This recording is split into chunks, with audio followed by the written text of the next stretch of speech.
The Bible. Is it hard to understand? When it comes to reading the Bible, the first thing that comes to mind is the fact that this is the Word of God. The seals have been broken, and the truth is here.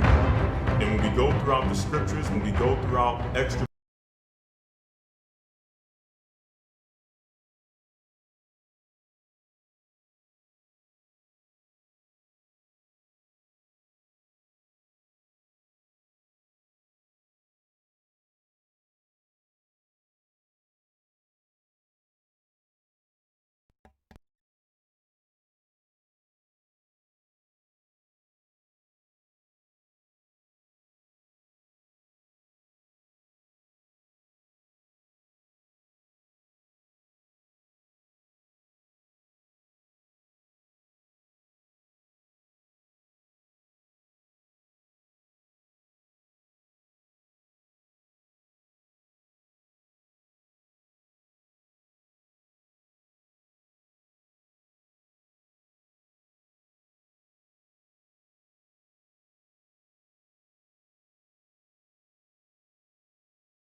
All right, family, Shabbat Shalom, and welcome to another week of the GOCC Sabbath.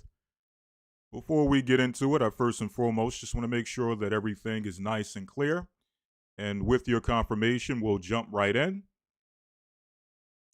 Right?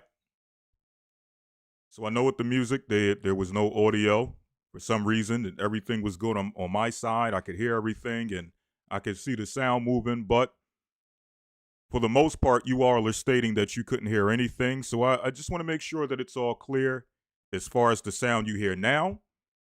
And with your confirmation, we'll jump right into it. Okay, the sound is great. Okay, all praise be to the Most High. All praise be to the Most High. So without further ado, let's jump right into it. I first and foremost want to give all praise and honor to the Most High, Ahaya, Bahashem Yeshai Warawak, for allowing us to come before you for another Sabbath lesson.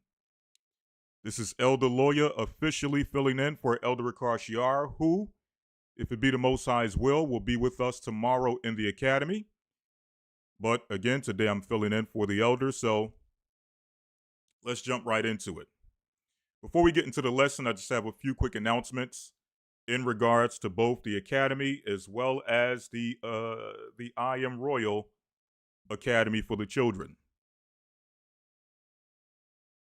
All right, as you all know, every Sunday we have our Hebrew and Bible Academy, which is taught by myself, Elder Rawchaa, and Elder Shapat in the news segment. Now, this week, our main lesson is going to be the breakdown of modern Christianity, and we're going to teach this like it's never been taught before. We have the lesson updated, the information updated, the actual documentation updated. So if you're interested in the academy, go to historytimes.org. And anything that you missed up until this point will be sent out. So you don't have to worry about any of the previous weeks, going back to week 1 all the way up to week number 8. All of that will be covered if you enroll going to historytimes.org, where you'll get all the information you need to become a part of this Hebrew and Bible Academy. We are officially going into week number 9, so we have a few weeks left. But nonetheless, we still have quite a bit in store, as well as some of the information that you may have missed in the past that you definitely want to get your hands on. You definitely want to be a part of. So again, go to historytimes.org and all the information you need to join will be there. Also, when it comes to our brand new, let's get to it, our brand new GOCC I Am Royal Academy. For those who don't know, this is a free, faith-based online homeschool for the children who are members of the Gathering of Christ Church.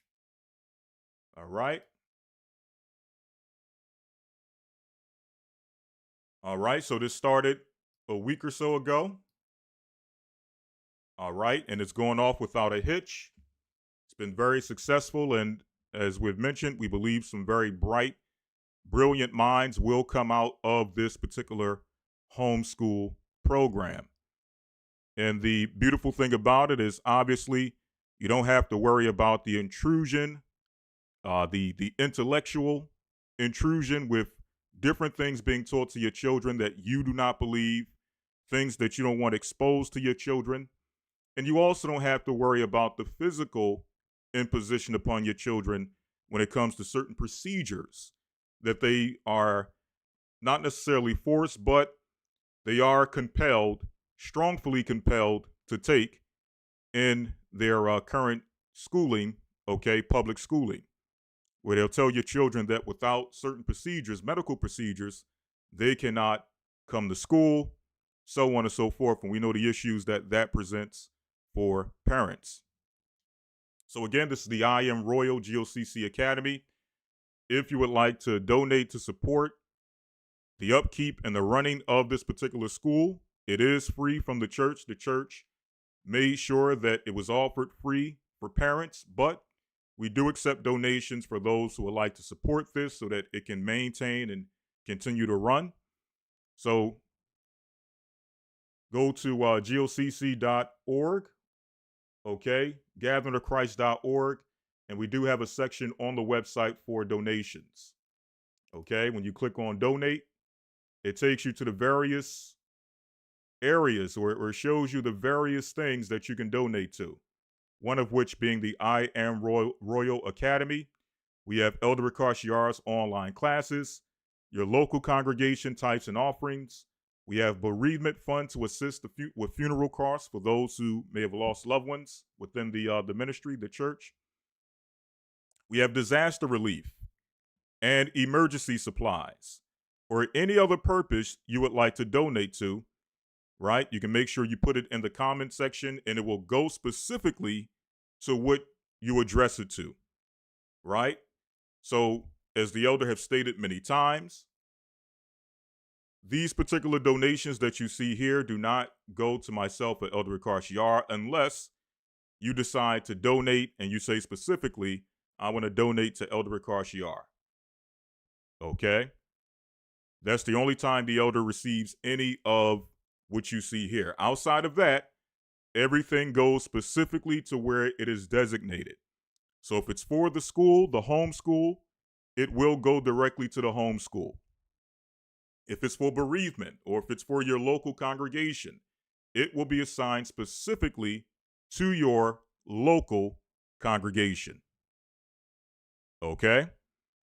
Now, before we get into it, let me make sure we're clear. A lot of people, or at least one person, stated that the sound is in and out. So let me make sure we're good before we continue. All right, let me make sure we're good before we continue. I don't want any persistent issues throughout the course of this lesson. I want to make sure we get this thing off without a hitch. Right? Someone said the sound is good on their end. The video is not on time. Okay? All right, everything is clear. Yes, whatever you decide to, if you want to offer a donation for a local minister, you can do so. Okay, you just have to make sure you assign it as such when you make the donation.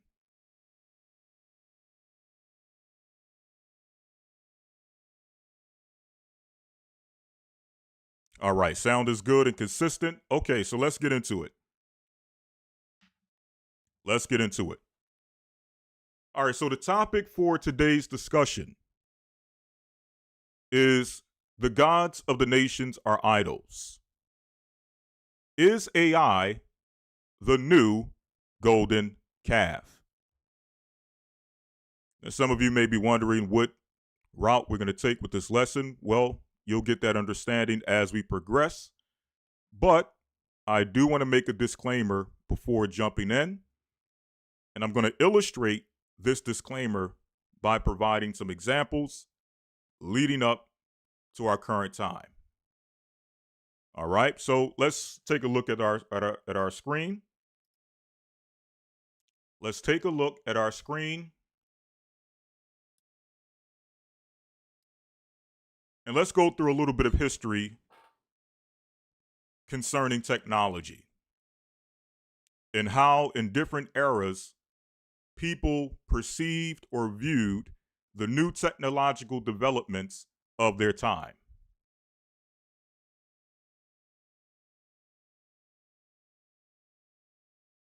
Okay, so this is from LinkedIn.com. Again, this is from LinkedIn.com. And the name of this article is Demons in the Wires. How electricity faced fear, myths, and reluctant adoption. Demons in the Wires. How electricity faced fear, myths, and reluctant adoption. I'm going to read a little bit of this, and again, this is to make a point. I'm illustrating this point with some examples, again, leading us to today, but also using this to make a disclaimer about AI. Okay? Because I don't want anyone to lose it or pull their hair out based on their use of AI. Many people may work for companies in which they are actually involved in the development of AI, okay, or a company that heavily uses AI.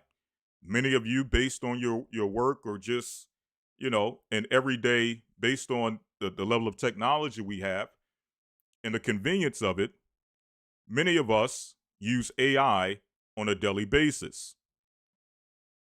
So I don't want any of us to lose it or to misconstrue the message that's coming forward today when we ask the question, is AI the new golden calf? Right? All right, so let's get into it. So again, the article is Demons in the Wires: How Electricity Faced Fear, Myths, and Reluctant Adoption. Today we flip a switch without a second thought. But less than 150 years ago, the same switch was a source of mystery, fear, and public resistance. The question is why? Why do people fear electricity? The invention of electricity didn't just light up our cities. It lit a fire of discomfort that humans felt back when the future seemed too fast for them. So, as I'm reading this, a lot of this may sound familiar. You're going to find out that many things that, or many of the ideas that come to mind when we think about the advancement of technology in our time and the concerns we may have when it comes to the speed at which technology is advancing before us, they had some of the same exact fears back then. Right? So reading on, it says here, why was there a shock about this new thing? Meaning, why were people shocked with this new invention called electricity? Electricity didn't come out of nowhere.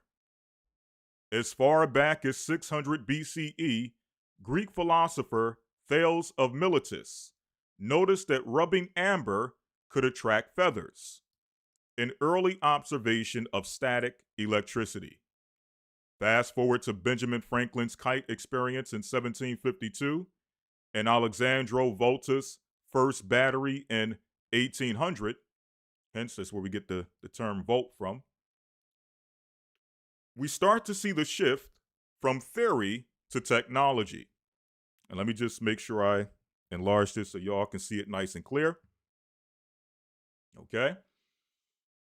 But it wasn't until the 1880s that electricity moved from laboratory experience into the real world as power.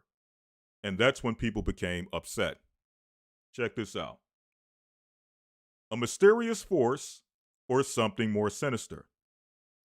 When electric lights first appeared in cities, they made buzzing noises and flickered. People were suspicious, and that led them to be spooked. In some communities, street lamps were called devil's fire or witch's light. So there was a time in which electricity, the same exact electricity that I'm using to communicate with you right now and at this very moment, there was a time in which people viewed it as the devil's work, the devil's technology. There was a time in which electricity was viewed as witchcraft, sorcery, wizardry. When you get the opportunity, go back and view some of the documentaries on Nikola Tesla. Okay?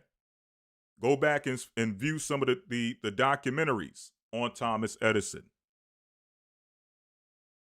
And you'll get the sense, they'll reveal some of the concerns and the fears, exactly as this article is doing, of the people of that time. And how they view this new burgeoning technology. Right? And how it was shaping and reshaping society at that time. right? So it says stories spread that spirits were trapped in wires or that demons lived inside the walls. This is what they believe concerning electricity. Now, are they 100% off? No. And I'm going to explain why. And again, I'm not saying this so that now you can become afraid of electricity or think that you are a wizard or a sorcerer or an idolater for using electricity. That's not the point. The point is that with some of the examples I'm going to show you, all of these eventually culminated to what we see now.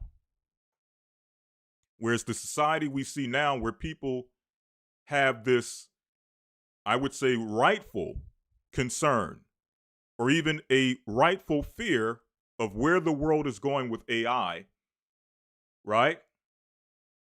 This wouldn't have been possible if it wasn't for these technologies we see here.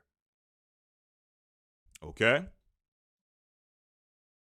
So it says stories spread that spirits were trapped in wires. So they thought literally that there were spirits transmitting energy in the wires. Okay? Or that demons lived inside the walls, waiting to burst out as fire and death. Even rational folk couldn't help but wonder if this invisible force could be trusted. It wasn't totally irrational. Early systems were dangerous. Arc light could expose. Exposed wires shocked people. And then came the electric chair, invented ironically to smear the reputation of alternating current. And I believe alternating current, that's what Nikola Tesla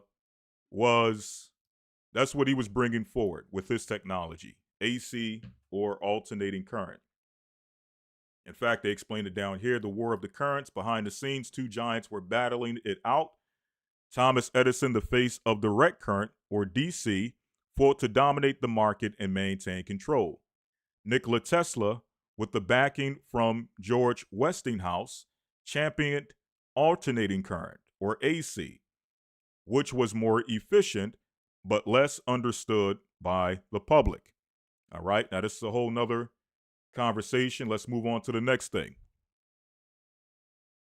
9 times in history, when everyone freaked out about new technology. Right?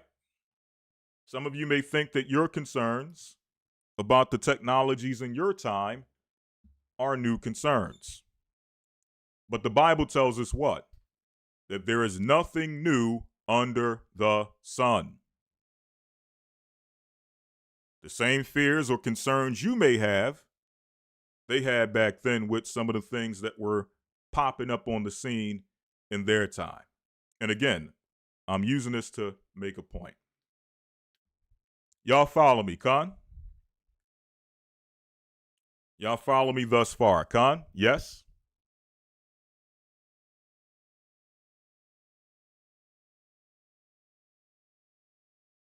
Okay, great. So we're just going to go through it. In fact, let me read this real quick. It says, technology has given us everything from smart TVs that can hear you talking to self-driving cars. But before we became the digitally driven society we are today, fear of new technology commonly served as one of the greatest threats to innovation. What we see as dated and relatively harmless inventions of the past were once the new technology that people freaked out about. So let's get some examples. So it says here, people believed trains would rip you apart in 1825.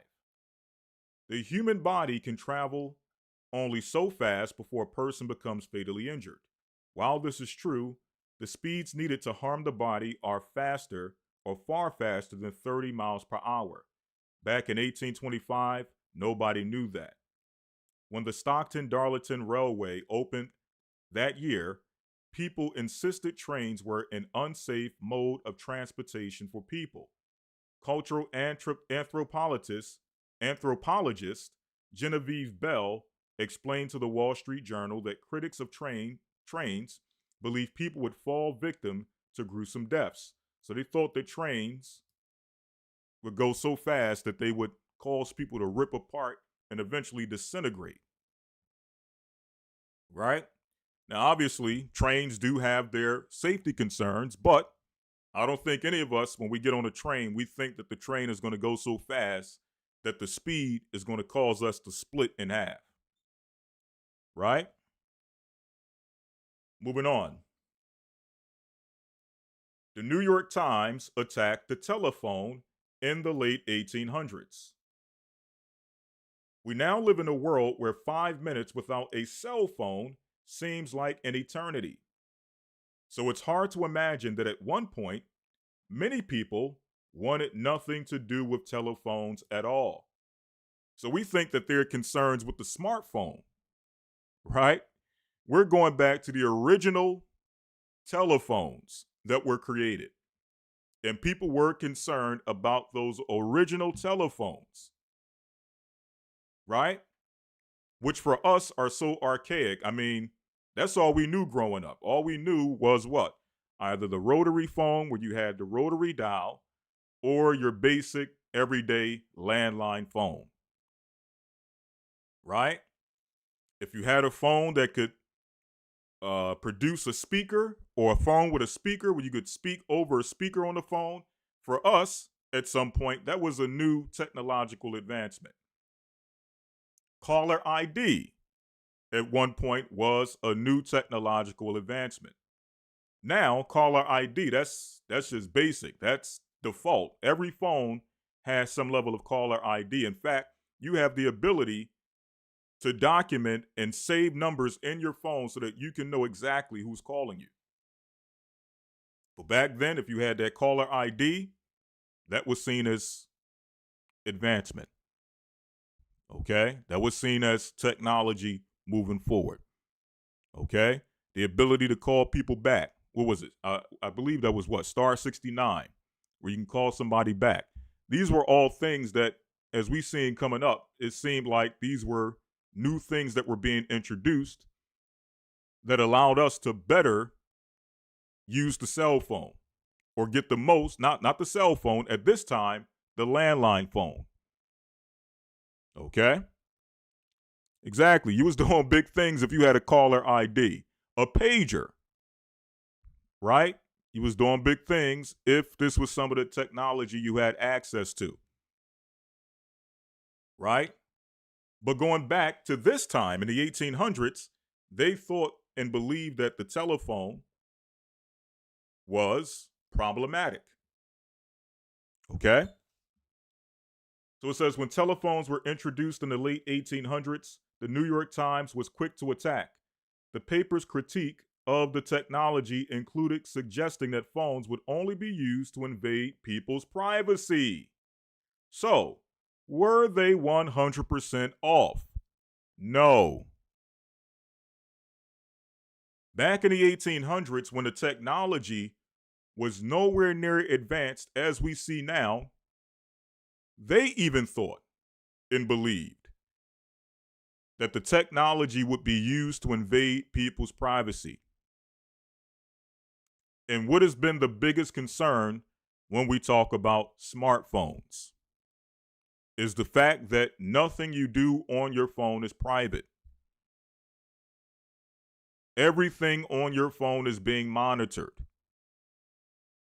That's the concern. But they had these concerns going back to the 1800s when really, as far as we know, they didn't have the ability to really monitor too much when it came to the phone. Not like they do today. Not saying it was totally impossible, but today it's on a whole nother level.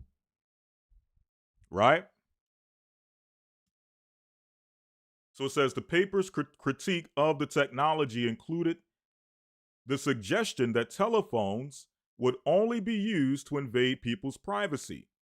One contributor even went so far as to say that the telephone introduced society to a slippery slope where we would be nothing but transparent heaps of jelly to each other. Meaning, eventually, through the use of the cell phone, we would get so connected to the idea of communicating over this device, this not the cell phone. Excuse me, I keep saying cell phone because it's so embedded in our minds, right? This thing you see this guy using right here, you see that?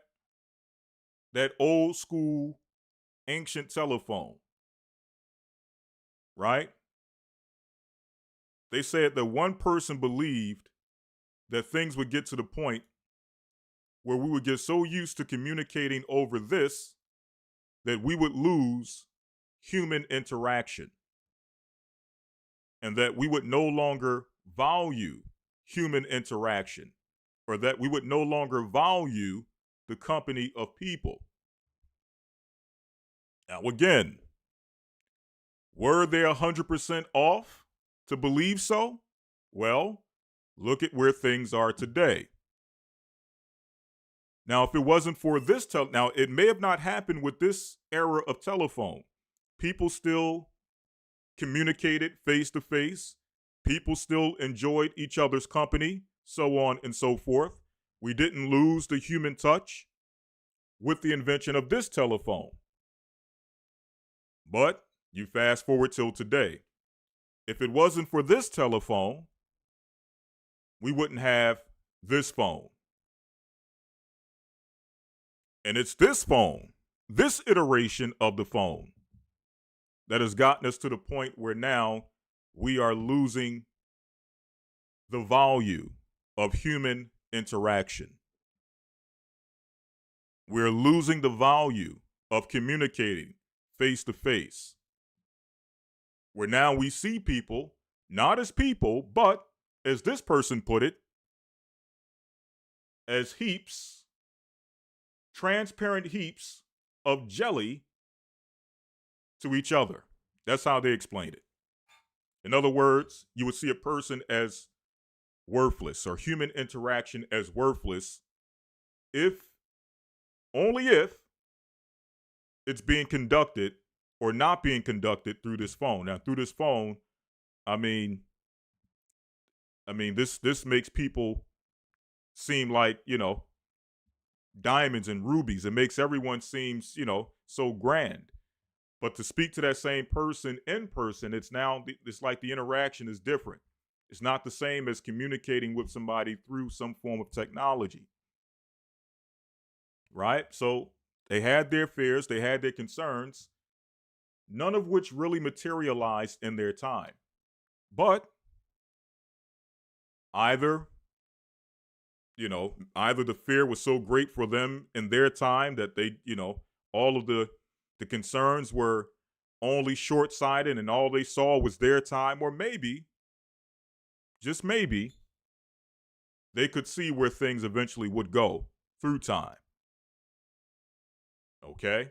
Maybe they could see a window into the future as to where this would potentially go, because technology, as we all know, it never stays in one space.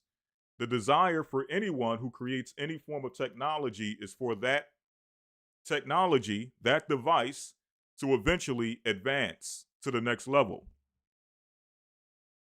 Right?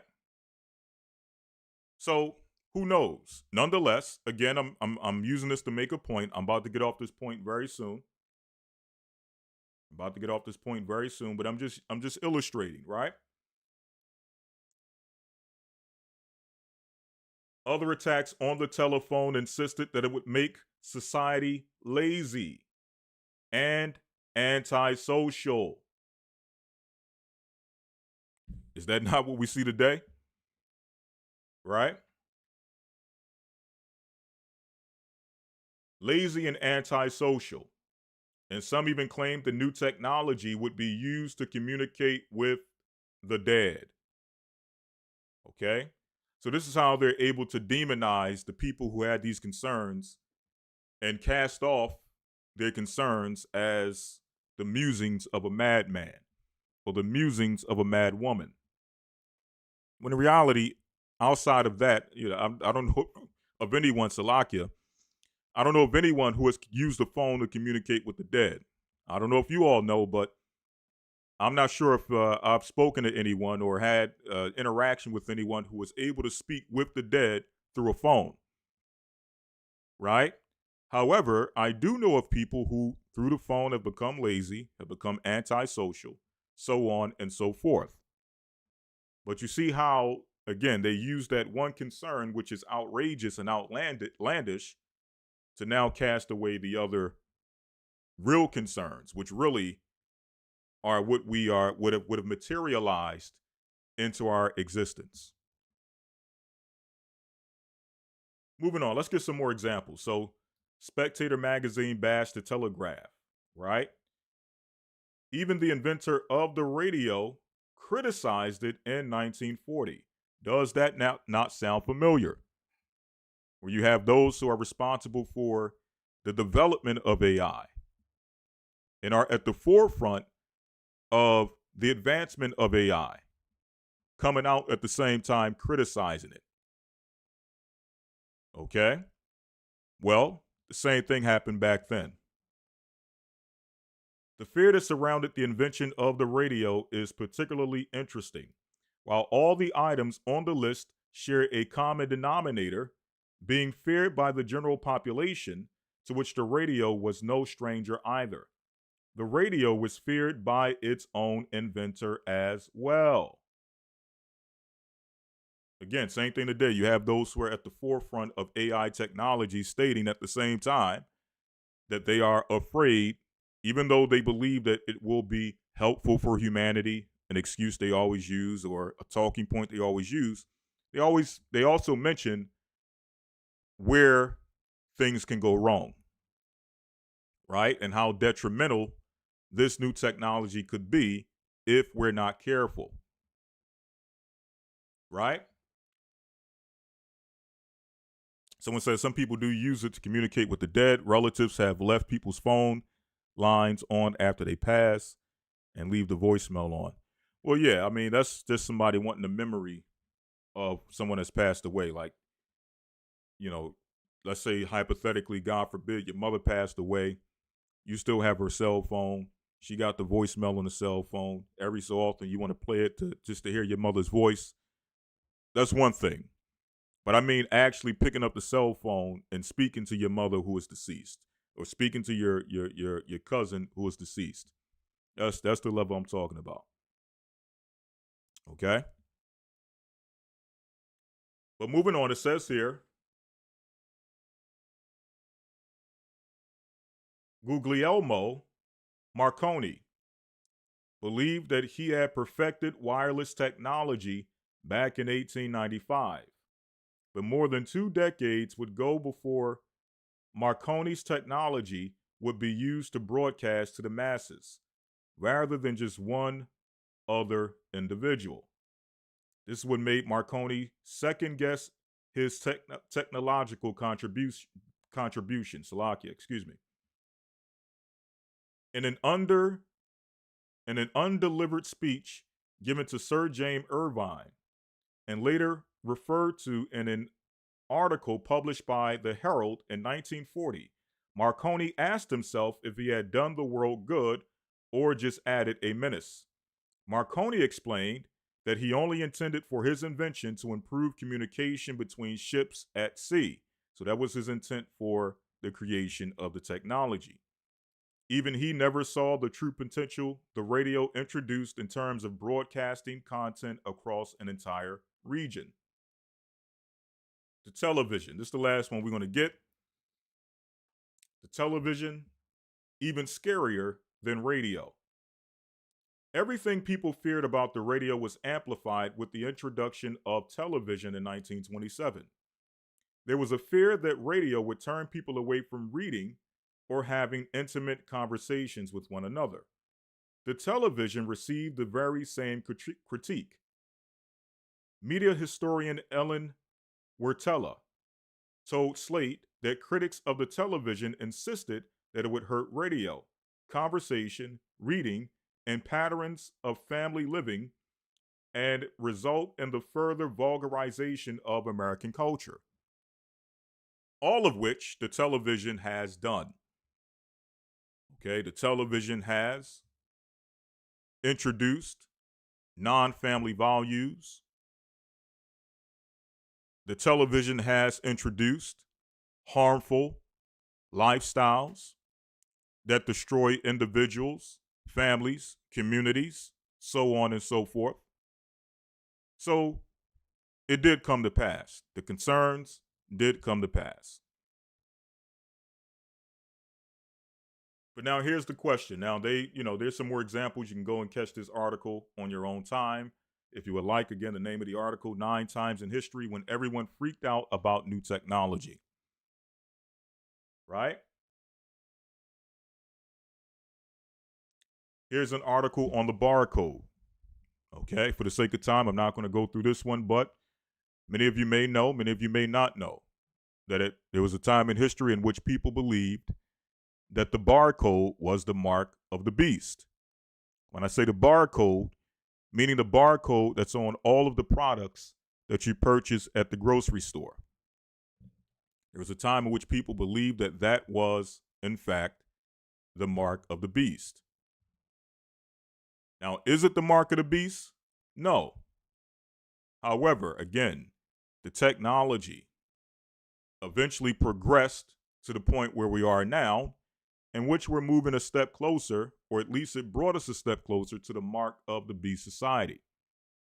Same thing with the Social Security number. There were people who believed that that was the mark of the beast. Is the Social Security number the mark of the beast? No. But again, these are steps leading us to the mark of the beast society. So now, what is the overall point that I'm trying to make in regards to the topic of today's discussion? Again, the gods of the nations are idols. Is AI the new golden calf? What is the point I'm trying to make? Well, when I say is AI the new golden calf, and I'm going to explain what that means. Am I stating that by using AI, that you are an idolater? The answer is no. No different than if you were to use electricity, you are not a sorcerer. You are not a wizard. You are not a witch. No different than if you were to use what? Your cell phone. You're not a sorcerer or a witch for doing so. Even though people back then, if they were brought into this time, they would believe that you were some type of wizard. If you were exercising and using the various aspects of your cell phone, the fact that you can pull up a phone and see somebody across the world in real time. The fact that you can, even right now, the way we're communicating right now, people from the past would look at this and believe that somehow, some way, this must be witchcraft. This must be sorcery. Right? Would they be 100% wrong in their assessment? No.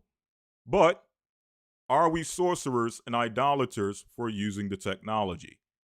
The answer is no. And that's the point I want to ultimately make before going into this lesson, because I don't want this message to fall upon anyone and believe that if they work in the field of AI, if you use AI on a daily basis, that you are an idolater, that you are just like our forefathers in the wilderness who worshiped the golden calf. That's not the intent of the message. So real quick, if we can go to the book of Romans 8 and 28.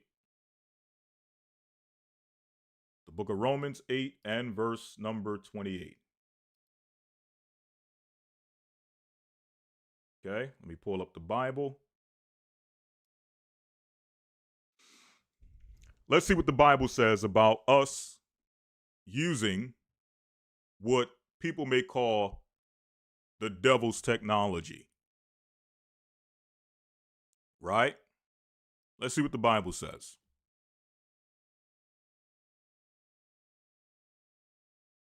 Romans 8 and 28. One moment as I pull up the Bible. I'm going to give some examples.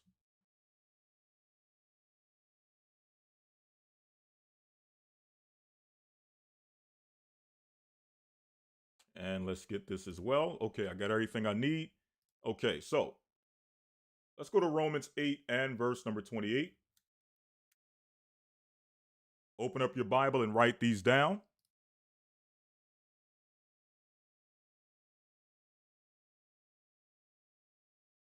All right, let's get it.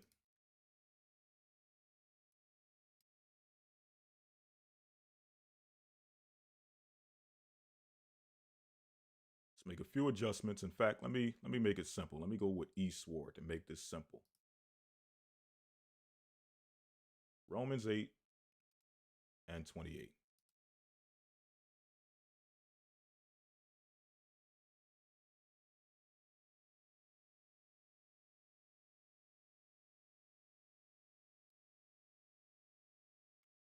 All right, just give me a moment. I have to make some adjustments here for the visual. Okay, that should be good. Let me enlarge it.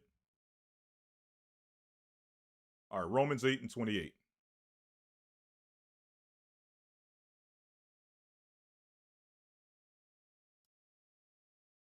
Check this out. It says, and we know that all things work together for the good of them that love God. I'm going to read this again.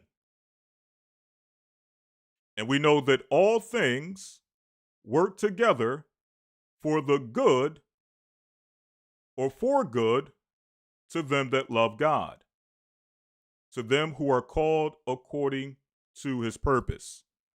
Now, who are they that love God? Well, we know according, if I can pull this up very quickly, and I'm going to come back to this and further explain how this relates to what I'm bringing out.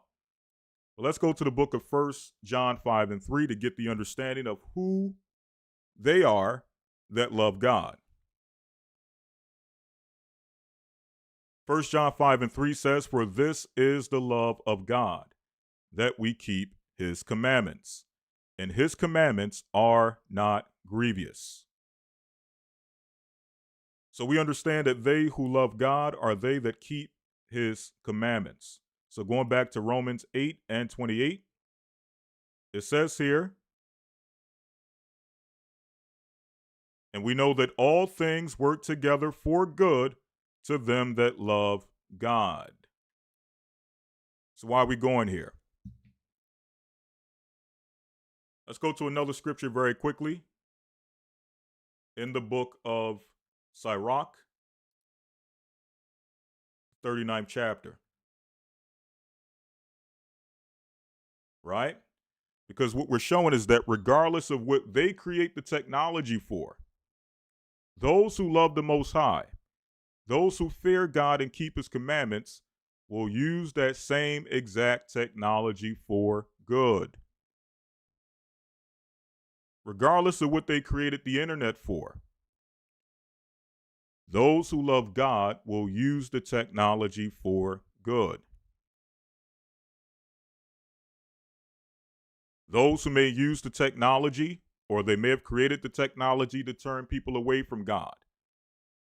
They may have used the technology or created the technology to turn people away from dependency on God. The reality is that it doesn't matter. Those who love the Most High, those who keep his commandments, will use that same exact technology for good. If they use it to exalt Satan, we'll use it to praise the Most High and to tear Satan's kingdom down. And I'm using the example of the internet. It could be any other technology, your cell phone. The cell phone can be used for evil. But for those who love God, they will find a way to use that cell phone for good. Simple and plain. The AI technology. We know ultimately there's a reason and a purpose behind why they're creating AI and developing AI. We know that it's ultimately to create what we know the Bible calls the mark of the beast system. But for those who love the Most High, for those who keep his commandments, they're going to find a way to use that AI for good. Simple and plain. So let's go to the book of Sirach 39. And we read this the other day. Sirach 39. And let's jump to verse number 26. Let me give you all some examples. All right, this is the Apocrypha, the book of Sirach, or Ecclesiasticus in the KJV Apocrypha, right after the Wisdom of Solomon. Okay? Am I clear thus far? Y'all understand thus far where we're going? Con? Yes?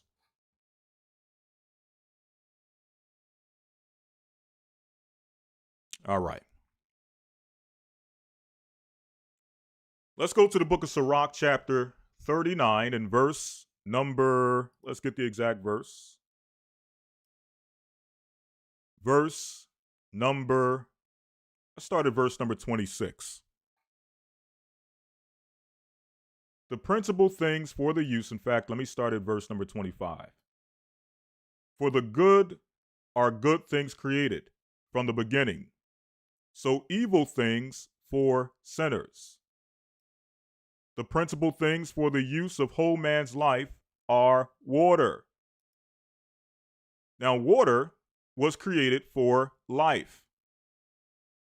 It's a necessity. Man cannot live without water. So for the good, water is used for good. But that same water for the wicked can be turned for use of wickedness, for use of evil. Okay? An evil person will take the same water that's supposed to be used for good and use it to poison people, make people sick, make people ill. Do we now demonize water because someone came along and decided that they're going to use what's made for good and use it for wickedness? No. Okay? Same thing on the flip side. There may be things that are made for nefarious reasons. There may be technologies created for nefarious reasons. But again, for those who fear the Most High, for those who love the Most High, they'll take that same technology and use it for something useful. They'll use it to tear down the same exact kingdom that you would attribute the creation of that technology to. Okay? Someone said weather warfare, people using water. Water, again, it's a good thing. The Most High created it for our good. But the wicked may come along and use it for something evil, like weather modification, causing storms, floods, devastation. Right? Fire. Now, fire is a great thing. Without fire, we can't cook our food. Without fire, we can't keep our homes warm. Okay? There's a lot of things that function with fire. Without fire, you can't purify metals. Without fire, you can't create or shape metals. Okay? And I'm talking about useful metals that are needed for the everyday use of mankind's life. Okay? Knives, forks, spoons. Okay? Things that are needed to build homes, and all of that involves or needs fire. Fire is a necessity. Now, an evil person can take the same fire that is created for the good of man and use it for evil. Right? Same thing with iron. Salt. Salt is a wonderful thing. But you got something called table salt, which is destructive to one's health. Now, do we demonize salt and say that, hey, we shouldn't use salt because the enemy is using salt to poison people, or bad salt to poison people? The answer is no. And when you get the opportunity, Elder Rawchaa did a wonderful presentation yesterday on salt. I suggest you go and watch that presentation under GOCC Fit. Okay? So, as we move on, flour of wheat. Wheat is a wonderful thing. But, again, the evil, the wicked, those who hate God, have found a way to contaminate the wheat, to misuse the wheat, to where that same wheat, which was used as a necessity for life, to create healthful bread to keep us nourished and strong. You can go on your shelves and find wheat that's been so cross-contaminated and spliced and genetically modified that it'll make you sick.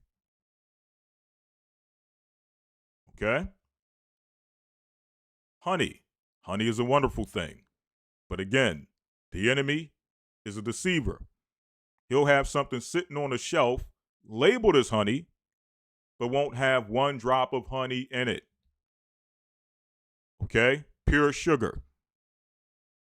Do we now demonize honey and say that we shouldn't use honey because the enemy is demonizing honey? Or the enemy is misusing the label of honey to now sell things that are detrimental to our health? The answer is no. Same thing with the blood of the grape, same thing with milk. Okay? Many people abstain from milk based on what's going on with the dairy industry and how milk is produced. I'm talking about the commercially accessible milk, how that's produced. Okay, so to the point where people have demonized milk as an evil thing, that you shouldn't touch milk. But there are things such as what? Raw milk, which we have drunk and have used for centuries for our health and well-being. It tells us in the book of Genesis 49, when it speaks about the Messiah, it says that what? His eyes shall be red with wine, and his teeth shall be white with milk. Milk is a wonderful thing. But again, the enemy, the evil, putting their hands to work to contaminate and destroy the Most High's creation, does what? He produces milk that is no good for human consumption, and the way that they extract the milk from the cow is no good for the cow. Right? Same thing with the blood of the grape. Same thing with wine. Wine is a wonderful thing. Right? Wine maketh the heart merry. The Bible speaks about a person who is a master of a feast, meaning you are, what do they call it? A host of a feast. And one of the things that it says for the host or the master of a feast is to make sure that there's good wine at the party, that there's good wine at the feast. Christ, at a marriage ceremony, turned water into wine. Wine is a beautiful thing. But again, you get somebody who has no discipline, no self-control, what happens? They will misuse the wine to the point where people will start to demonize wine and say that wine is evil. You can't have wine. You can't have alcohol. You shouldn't drink alcohol because people get drunk. Well, that wasn't the intention of the reason why. That wasn't the Most High's intent when he gave us the blood of the grape. Again, it says wine maketh the heart merry. Wine has a good purpose. Not to mention there's medicinal uses for alcohol, right? So on and so forth. But again, for the wicked, these things are turned for evil, as we're about to see, right? Same thing with oil. We discussed this the other day. The contamination of various oils that are not fit for our consumption. Clothing. Now the clothing has become an enemy. Where now they're creating all these weird fabrics with microplastics and various things in the fabrics that can make you sick. Now, do we demonize clothing because the enemy has poisoned and has contaminated the clothing? The answer is no. Okay, someone said red color added to meat. Meat is a beautiful thing. Okay, but it's gotten to the point where the evil, again, doing his will in the earth, doing the will of Satan in the earth, They've done the meat industry so bad that people have created a whole new religion called veganism to avoid consuming animal products because they understand the abuses that animals go through in order for the meat to go from the slaughterhouse, from the farm to the slaughterhouse to our plates. Now, again, is there anything wrong with being a vegan? Absolutely not. But as the Bible says, he that eateth, meaning he that eats meat, despise him or despise not him that eateth not. And he that does not eat meat, he that is a vegan or a vegetarian, don't despise him that eats meat. Okay, so it's a two-way street. Right? So meat eating, if you eat meat, you're not sinning. Right? If you eat clean meat that is prescribed by the Most High's dietary law, you are not sinning. The same way, if you decide to abstain from meat, you are not sinning. Okay? So now check this out. Here's the key point. And I'm going to give one more example before we move forward. All these things are for the good, are for good to the godly. Again, all these things are for good to the godly, meaning everything that was just described is for good or is used for good for the godly. So to the sinners are they turned into evil. Right? For the evil, these same things that are a benefit for mankind can be a detriment. And the same thing goes for technology. Same thing goes for technology.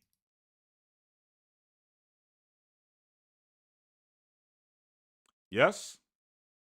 One more example. Let's go to the book of Enoch. One more example.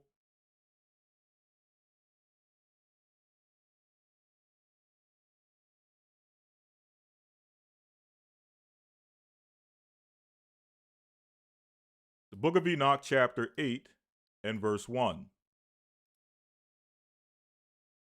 And I want to drive this point home because, again, I don't want anyone to lose their hat. I don't want anyone to pull out their hair because they believe that we're saying or teaching that to use technological advancements such as AI, such as smart technology, it makes you an idolater. It makes you a sorcerer or a wizard. Let me give you an example. The book of Enoch states, and Azazel. Now, who is Azazel?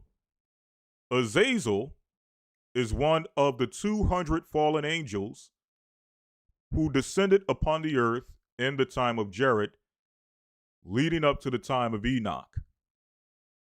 And eventually, through their sin, and their sin is described and documented in the book of Genesis, the 6th chapter. Through their sin, the flood was set upon the earth to judge the earth.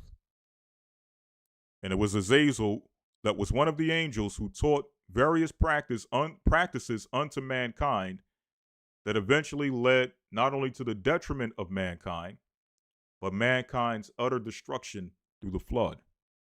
And we know that out of that flood, only 8 souls were saved, those 8 souls being Noah, his sons, and their wives. Right? So now Azazel taught men to make swords, knives, shields, and breastplates, and made known to them the metals of the earth and the art of working them, and bracelets, and ornaments, and the use of antimony, and the beautifying of the eyelids, and all costly kinds of stones, or all kinds of costly stones. Now, why am I going here? The book of Enoch attributes the creation of swords, knives, shields, breastplates, jewelry, to the teachings of the fallen angels. Yet, we also see in the Bible men such as Gideon, men such as King David. Even Christ himself is described as what? Coming back into the earth with a sword. David, described as a great man of war who defeated all of the enemies of God using what? The sword, the shield, the breastplate. Gideon. How did the Most High bless Gideon? When Gideon was at war, the Most High allowed the sword to be affixed to Gideon's hand so that he would not drop his sword. So yes, are these various weapons and technologies and even the jewelry, which is described in the Bible, which even when you look at the high priest, you look at the high priest garments, which involve the use of what? Jewels, costly stones. He says that he gave this to the priest, the high priest, for what? For glory and for beauty. The Bible speaks, okay, in depth of the use of costly stones and weapons and things of that nature. Right? So even though the book of Enoch attributes it to the teachings that were taught by the fallen angels, we know that all things are created, or all things are made for the good of those who love the Most High. They were created for one purpose, but the Most High allowed it to be used for his purpose. Okay? And that's not the point I'm getting to. Somebody says never make jewelry. That's not, I think I'm trying to give the opposite of that point. The opposite of that point is that, yes, the information was attributed to the teachings of the fallen angels according to the book of Enoch. But yet you can go in the Bible and see where the Most High, where he describes Israel as his wife in the book of Ezekiel 16. And he describes all of the beautiful jewels that he gave unto his wife. When the Most High sent the Israelites out of the land of Egypt, he told them to spoil the Egyptians. Take from them gold and take from them jewels and earrings. Costly stones. Right?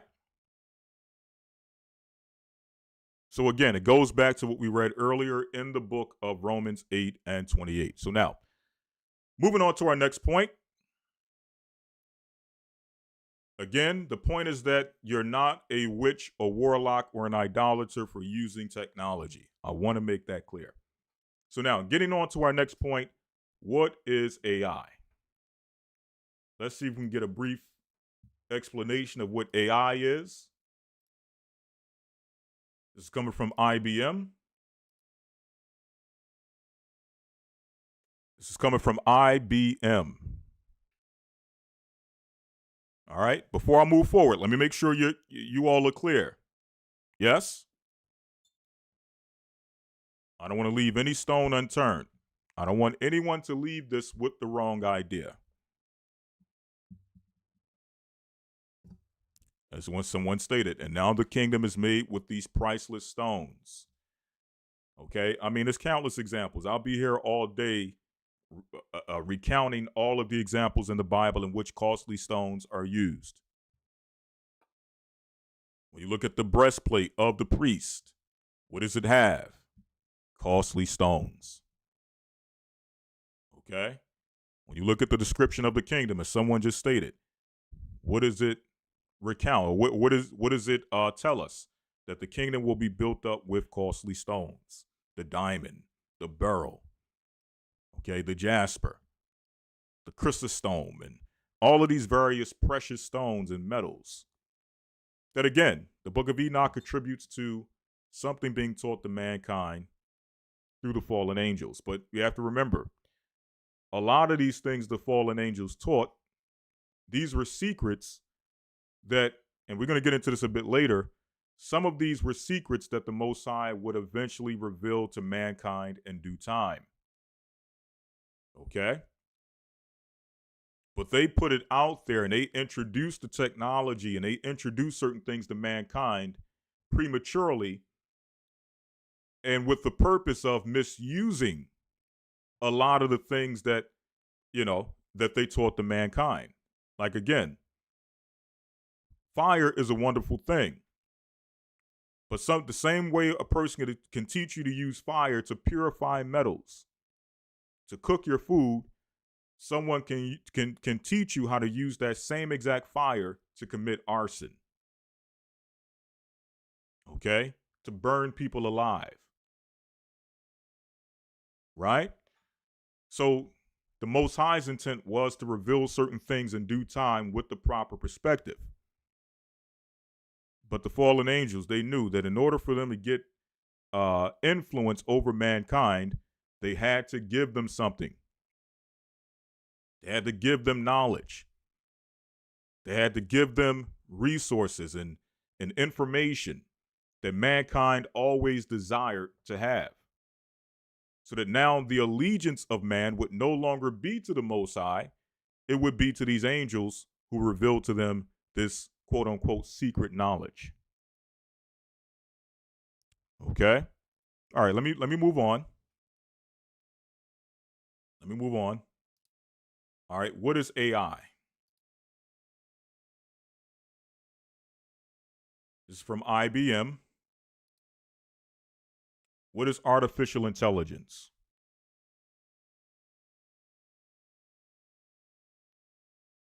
Artificial intelligence, or AI, is technology that enables computers and machines to simulate human learning, comprehension, problem solving, decision making, creativity, and autonomy. I'm going to read this again. Artificial intelligence is technology that enables computers and machines to simulate human learning. So this is artificial intelligence. We know that artificial meaning something that is artificed, something that is created, something that is formed.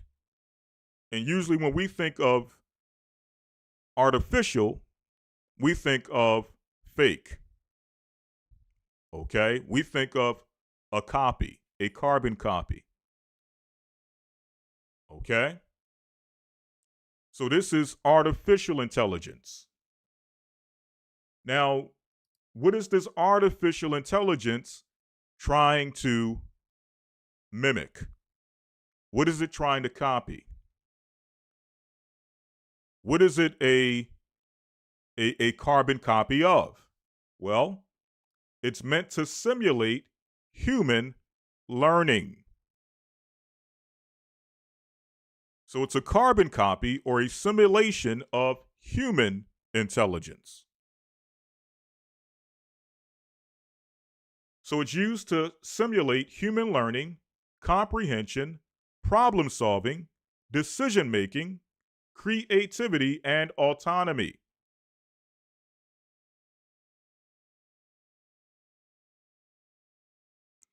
So if artificial intelligence is being created to simulate our creativity, our intellect, our ability to solve problems, our ability to comprehend, the question is, where did we get all of those things from? Where did we derive our ability to comprehend, to reason, to solve problems? Before we answer that question, let's first go to the book of Genesis, chapter 1, verse number 26.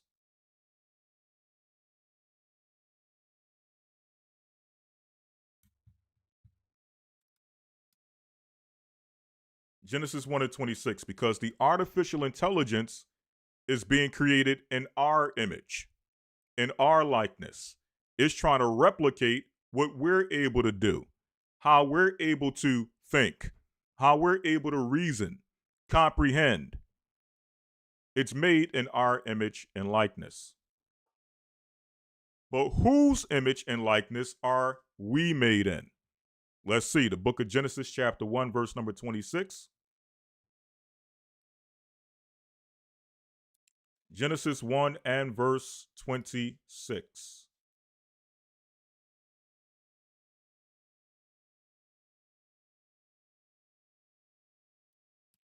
And it says here,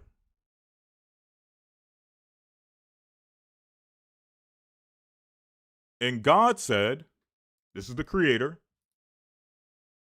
and God said, let us make man in our image, after our likeness, and let them have dominion over the fish of the sea, and over the fowl of the air, and over the cattle of the earth, and over every creeping thing that creepeth upon the earth. So God, this is verse 27, so God created man in his own image. In the image of God created he him. So because we are created in the image and likeness of God, we possess some of the qualities of God. Okay? We possess some of the traits and the qualities of God. No different than a son contains some or obtains some of the qualities and traits of his father. Right? So let's get some examples.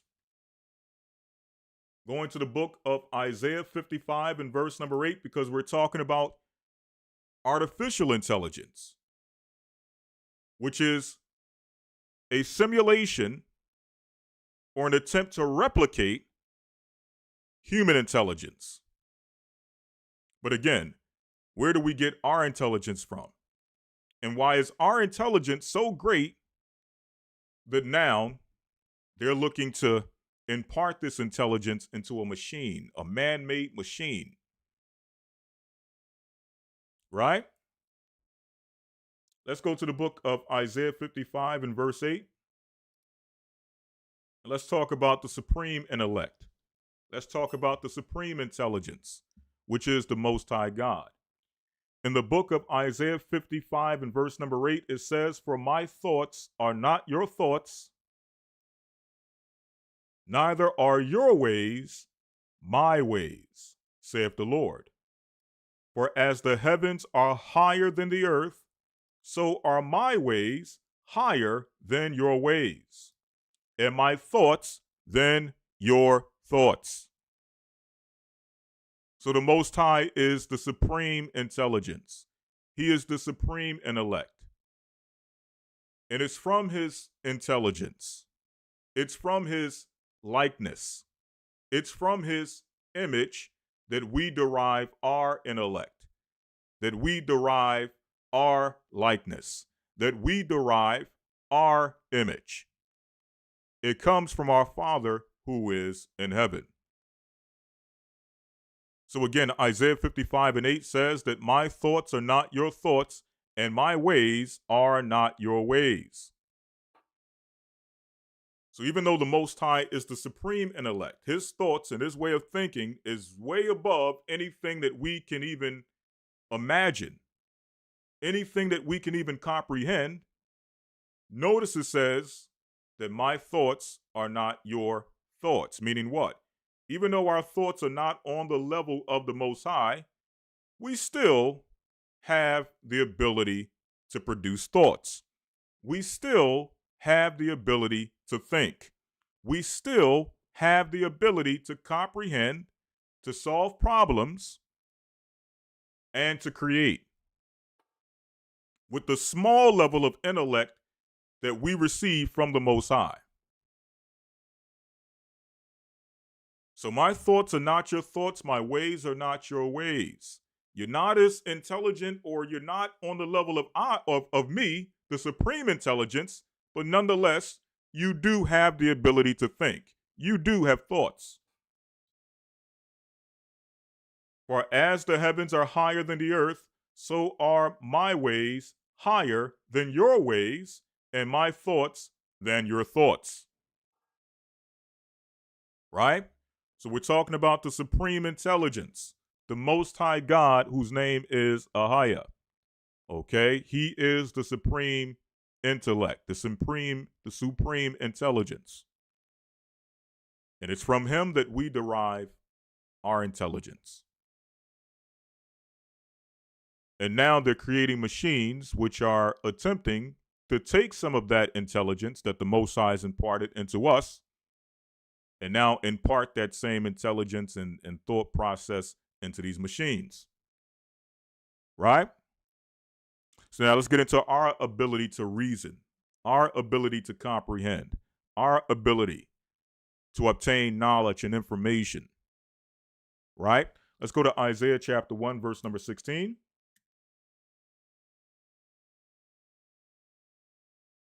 Isaiah 1 and 16 says,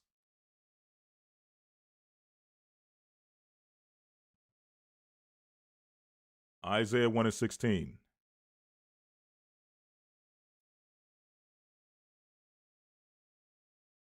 Wash you, make you clean, put away the evil of your doings from before mine eyes, cease to do evil, learn to do well. So yes, we have the ability and capability to learn.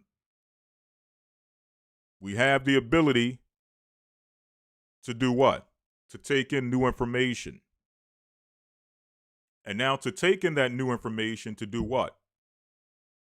To make better choices. Right? And that's the same ability that they're trying to impart in artificial intelligence.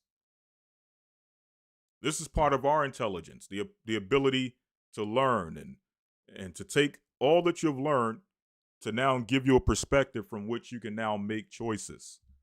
That's a part of our intellect, our intelligence that was given us by the Most High. But again, now it's being imparted into a machine. A machine, mind you, that's created out of the mind of man. A machine that's created by the hands of man. Right? Does that sound familiar? We'll see. Jumping down to verse 18, it says, Come now and let us reason together, saith the Lord. So now the Most High is asking his creation, mankind, who he made in his likeness and his image, to whom he imparted wisdom and understanding, he's asking that same exact man to do what? To reason with him. Which means what? If the Most High is asking us to reason with him, the Most High must expect us to have the what? The ability to reason. Why would the Most High think that? Why would the Most High believe that we have the ability to reason? Well, he created us and gave us that ability. I'm going to show you when he gave us that ability.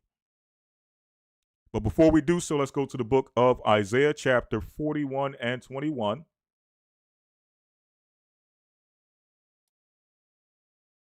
Isaiah 41 and 21.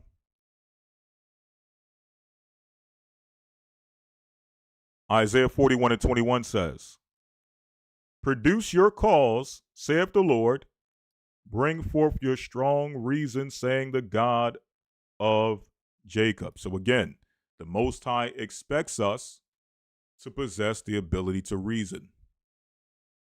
Right? So when we go back to what IBM is stating, let's go back to IBM.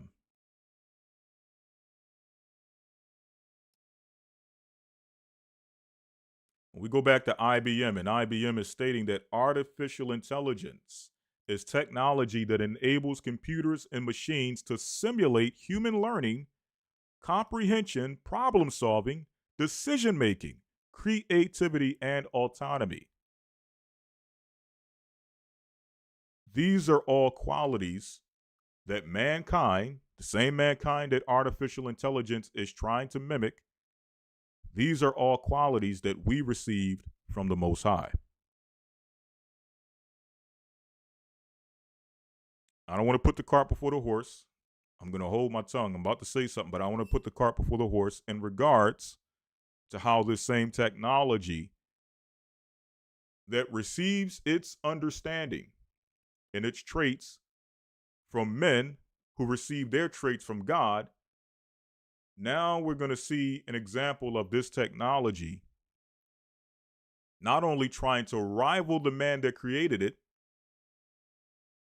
but also trying to rival the God that created man, that created it.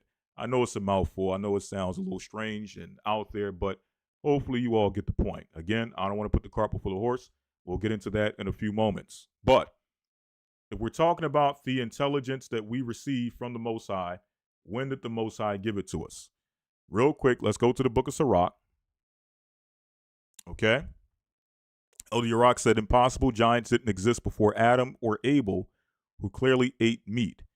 Please don't type the giants question again. Okay. All right. So you must be addressing someone that's in the chat. Shabbat shalom to Elder Rawchaa, as well as Elder Dale, the water for your assistance. Okay. So yes, I know a lot of people, when we get into these topics, this is why I have to make disclaimers. This is why I have to illustrate certain points. This is why sometimes when we want to just come on and do a lesson and get it over with, we find ourselves having to constantly repeat ourselves and qualify certain points, because we know if we don't, people will take little pieces of what we say and create ideas out of it, or try to use it to support ideas that we're not trying to impart. We're not trying to impart certain ideas, right? So I have to explain why where we stand when it comes to technology and the use of it. Because I know some people will hear this, and some people are already thinking in their minds and creating a doctrine within themselves stating that what? If you use certain technology, then, certain technology is the mark of the beast. If you use certain technology, the Most High is not dealing with you, so on and so forth.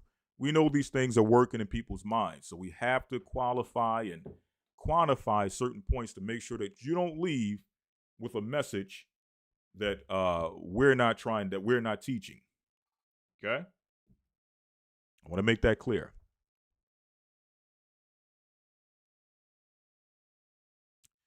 Lady D says, if AI is dependent on our limited intelligence and we're supposed to depend on it, what a sad state of affairs.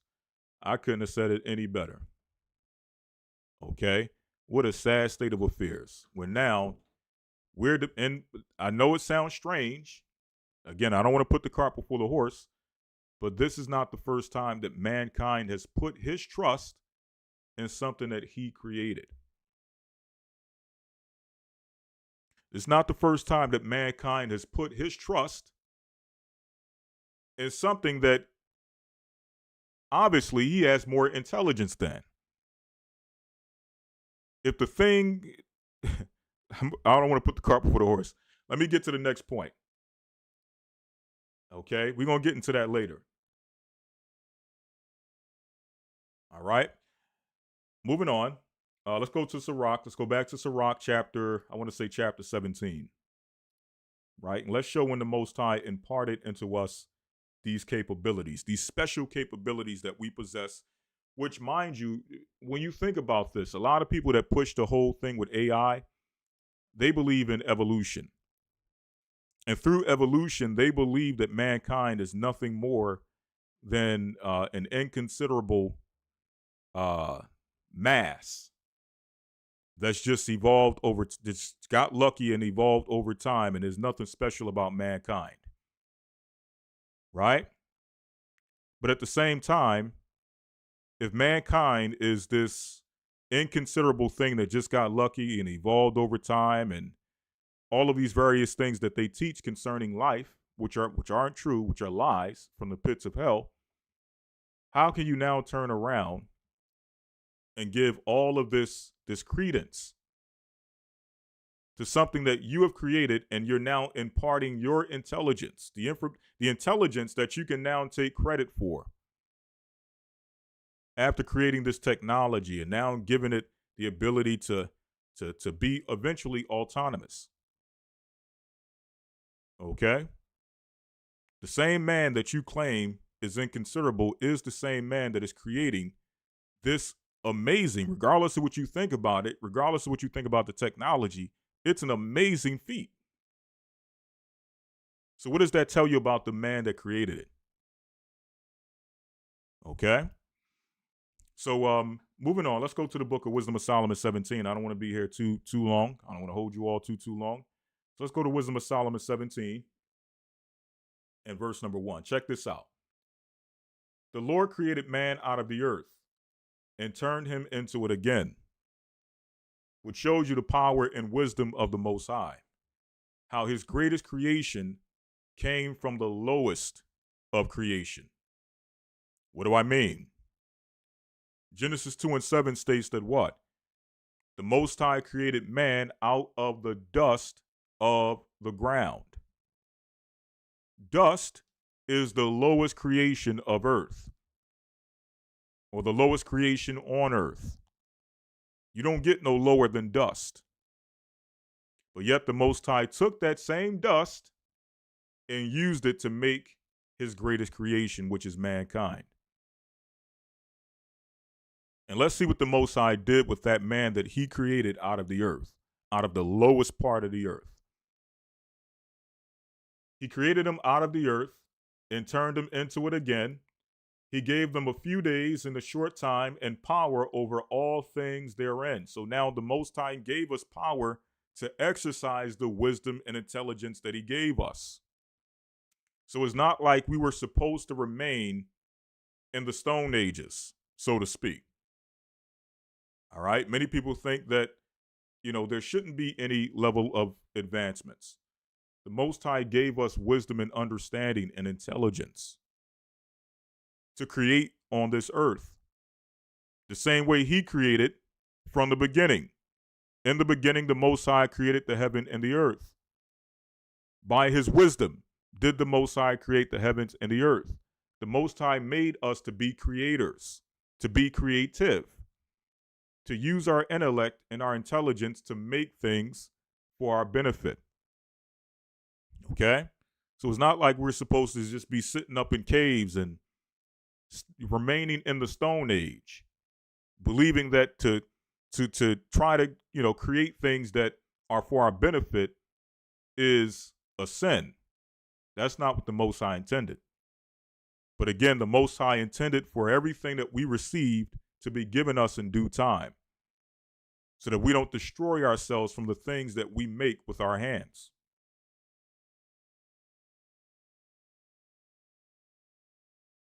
Okay?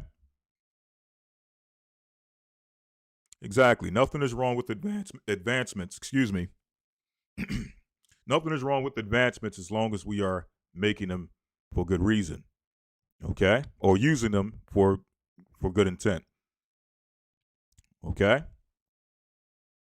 Many of the things that we see today as we don't even think about some of the great achievements that our forefathers were able to make and able to use in their time. We take it for granted. But these are great advancements. When you get into the law of Moses and look at some of the great things that are mentioned in the law of Moses, that's great science and understanding and wisdom and intellect that went into the law of Moses that's still useful for today. Okay? All right.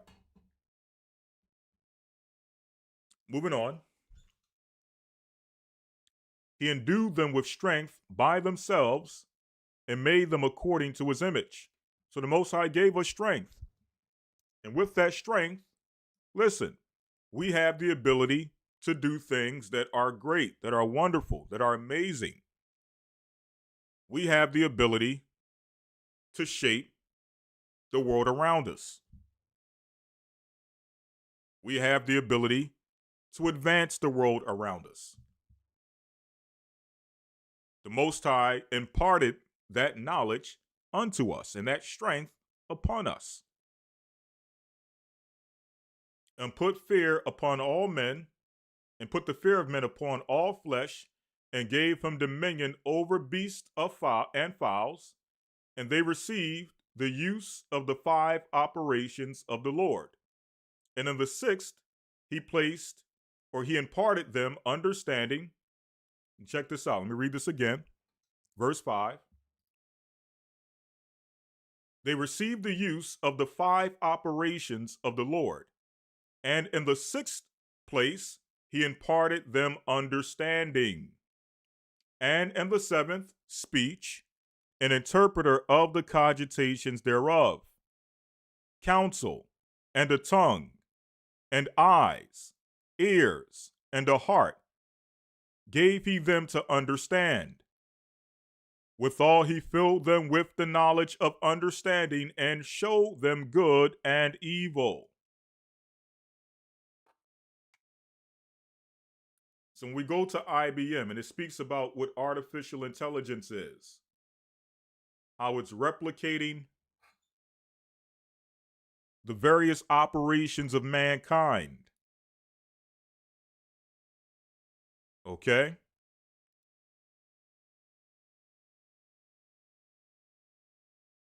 All right, let me get back there.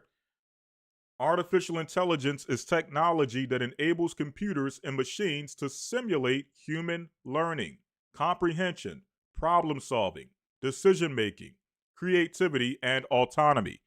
These are all operations that the Most High imparted unto man from the beginning.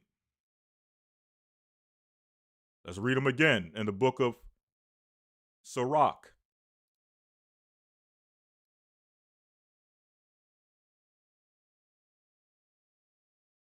They received the use of the 5 operations of the Lord, and in the 6th place, he imparted them understanding, and in the 7th, speech, an interpreter of the cogitations thereof, counsel, and a tongue, and eyes, ears. This is how we perceive. Okay? With our hearts and minds, we reason. With our tongue, we're able to what? We're able to articulate our reasoning. We're able to articulate our thoughts. With our hands, we're able to manifest our creativity. Right? All of these are gifts from God. Right? Moving on. So now, what does this all have to do with artificial intelligence and its comparison to the golden calf? Let's get into it.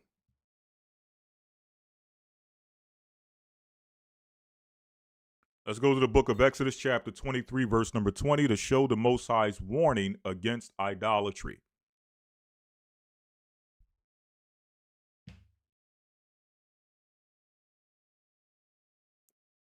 What does all of this have to do with idolatry?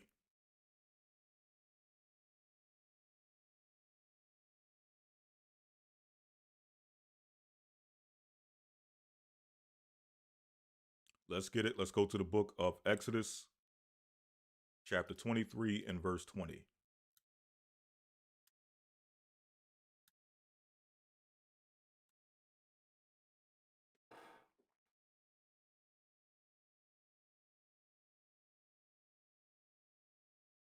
All right, so it says here,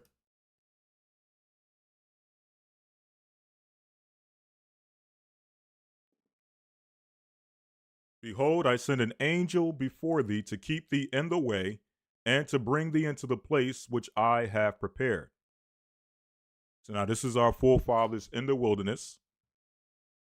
And the Most High is reassuring our forefathers that during their time in the wilderness, he will have his presence among them.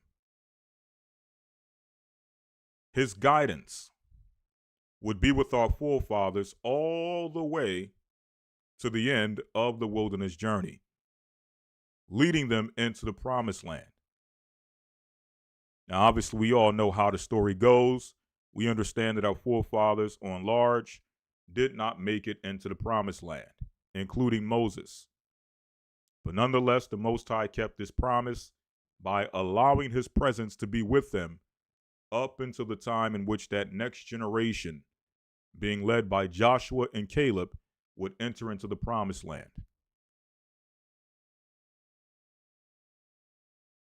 Behold, I send an angel before thee to keep thee in the way, meaning to protect thee in the way or in the path in which you're going during your time in the wilderness, and to bring thee into the place which I have prepared.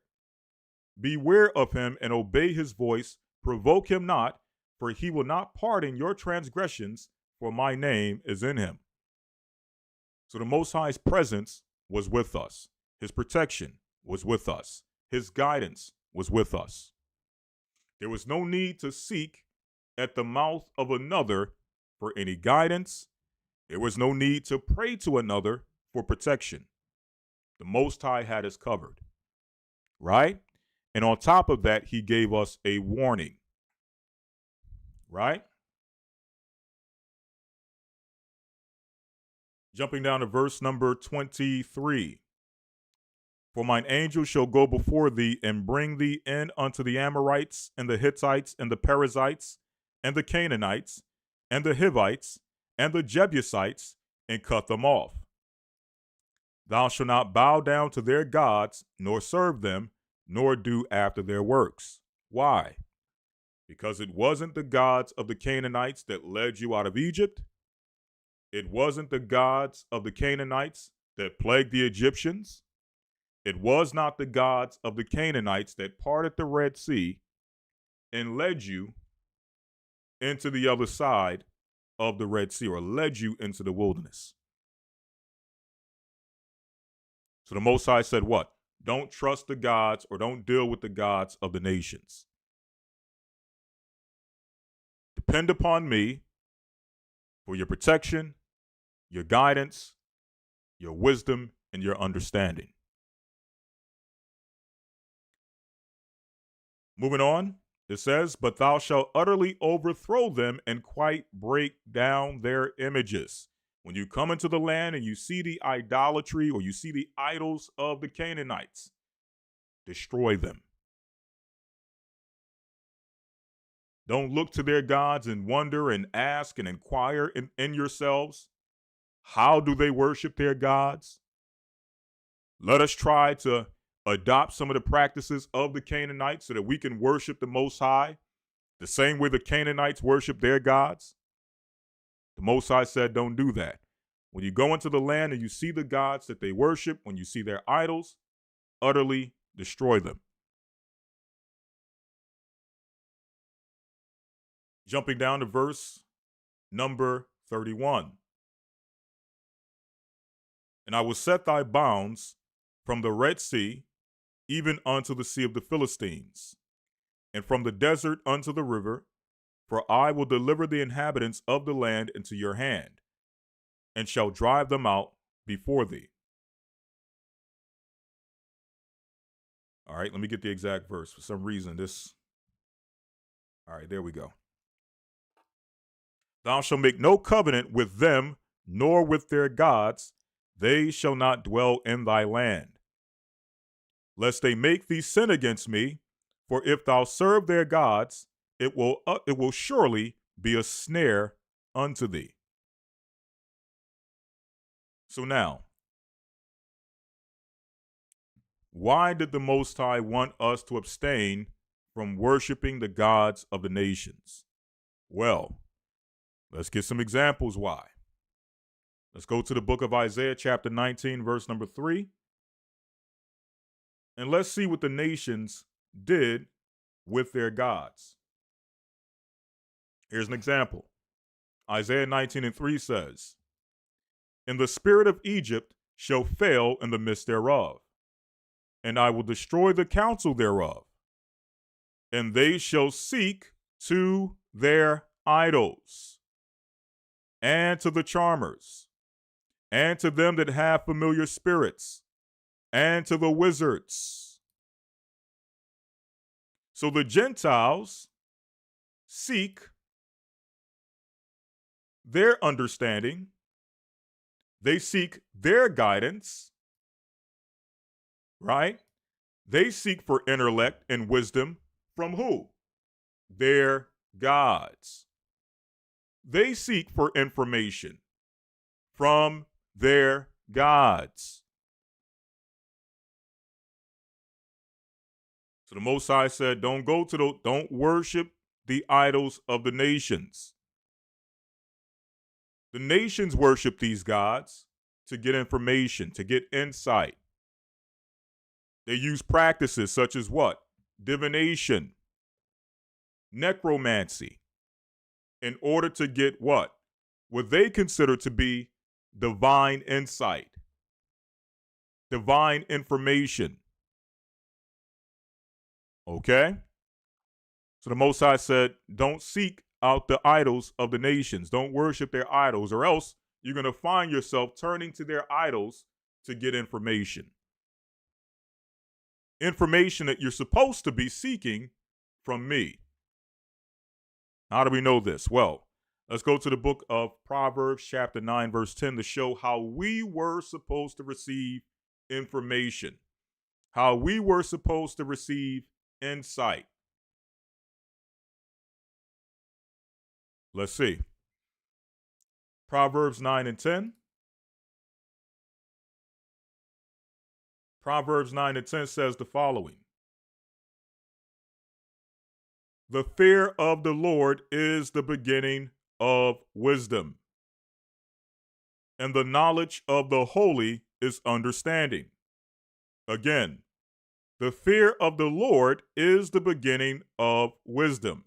This is how we receive insight. This is how we received information. This is how we broadened and expanded our intelligence.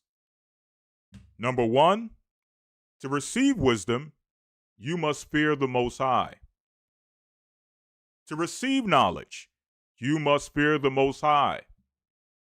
To receive understanding, you must fear the Most High. That's rule number one.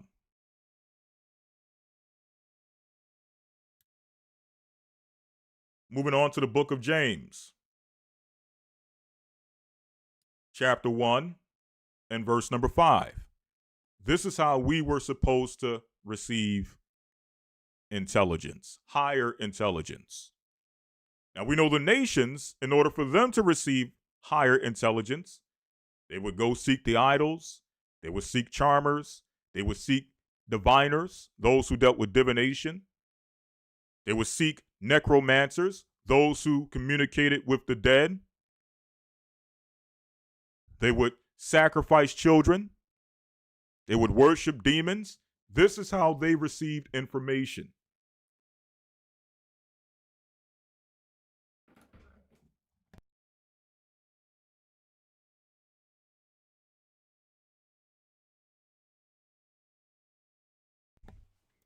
This is how they received insight and information.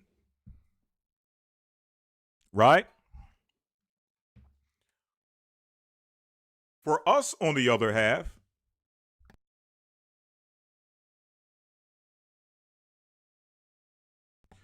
for us to receive information, number one, we had to understand that the fear of God was the beginning of wisdom. That the fear of God was the beginning of knowledge, that the fear of God was the beginning of understanding. That was rule number one. So now, check this out. The book of James 1 and 5. If any of you lack wisdom, let him ask of God. So if there's information that you lack, if there's wisdom that you lack, if it's knowledge that you lack, if it's higher intelligence that you lack, it says, let him ask God, that giveth to all men liberally, and upbraideth not, and it shall be given. And then it goes further to give you instructions on exactly how to ask. But let him ask in faith, nothing wavering. For he that wavereth is like a wave of the sea, driven with the wind and tossed. For let not that man think that he shall receive anything of the Lord. A double-minded man is unstable in all his ways. Now, am I saying that it's wrong? I want to make this clear first. Am I stating that it's wrong that if you need to look something up, that you pull out your cell phone or you pull up your laptop and you do a search to get information from the cell phone or the laptop? Absolutely not. Okay? Am I saying it's wrong that if you want to do a quick search on the AI to look up some information, right, to save yourself some time, that is wrong? Absolutely not. Again, I'm dealing with this from the perspective of where this all is going. It's getting to the point. In fact, I'm putting the cart before the horse. Let me continue. I'm putting the cart before the horse. Lawya. All right, so let's get some examples, right, of those who asked the Most High and received wisdom, insight, understanding, knowledge. Let's go to King Solomon. 1 Kings, the 3rd chapter. 1 Kings, we're going to start in chapter 3, verse number 5, where it says, In Gibeon, the Lord appeared to Solomon in a dream by night, and God asked him, Ask what I shall give thee. And Solomon said, Thou hast showed unto thy servant David, my father, great mercy, according as he walked before thee in truth and in righteousness and in uprightness of heart with thee. And thou hast kept for him great kindness. Thou hast given him a son to sit on his throne as it is this day. So fast forward for the sake of time. What did the Most High give to Solomon?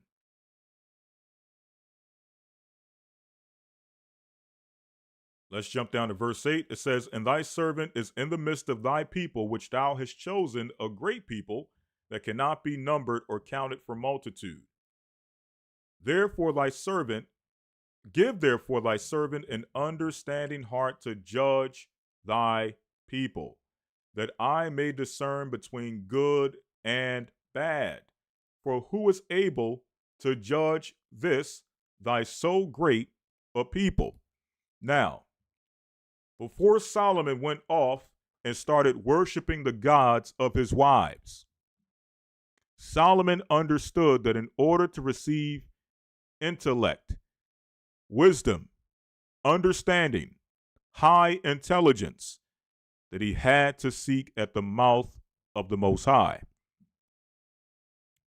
There was no thing that Solomon could create with his bare hands that could give him the wisdom that can only be imparted from on high. There was no idol, there was no machine, there was no artificial intelligence that was greater than the intelligence that Solomon could receive from God. There was a time when Solomon understood that. Now, again, in his older age, he went off and he started seeking the idols, started worshiping the idols, and sacrificing to the idols for information. But before that, Solomon understood that he could only receive certain information, high information, if he sought at the Most High's mouth. And for the most part, we at one point understood that. Maybe not 100% to this degree as we're seeing, but there was a time in which we understood that we could only receive information through time, through patience, and through application. There was a time in which you could not take a device and automatically receive insight that would take people sometimes years to obtain. And here it is, you're getting it in a few seconds with the tap of a few buttons. We understood that you needed books, you needed to go to the library, you needed to go to a university. You had to study, you had to pay money, top money, to get certain valuable information. And some information you can only get through life, through time, through experience. Okay? Certain information could only be passed down from those that lived before you, who in their time, through their experience, through their long life and their studies and their ups and their downs, they could now impart that information unto you. Now, that information seems as if it's obsolete. But if you ask us, it's still some of the most valuable information that anyone could receive, which is information from those who have come before you. It's still valuable. There's things this computer cannot teach you. There's experiences that the computer cannot teach you. There's life lessons that the AI cannot teach you, that you can only get through those who came before you, that you can only get through living life yourself, studying and applying information yourself, and above all, seeking the Most High for yourself. So now let's get some examples of some of the information that Solomon was able to receive through seeking the Most High through prayer. Let's go to the Wisdom of Solomon, chapter 7 and verse 7. Again, we're going back to the Apocrypha in the book, the Wisdom of Solomon, chapter 7, verse 7. It says, "Wherefore I prayed and understanding was given me." This is Solomon speaking. "I called upon God and the spirit of wisdom came to me. I preferred her before scepters and thrones." So notice that Solomon prayed and wisdom was imparted to him. And then it tells you the value that he put upon this wisdom. All right, let me get it so y'all can see it. Salakia. Thank you. Thank you. That's good. All right, so let's get into the wisdom that Solomon obtained, right? Or before we get there, the fact that Solomon not only prayed so that wisdom could be imparted to him, but also the value that he placed upon wisdom. All right?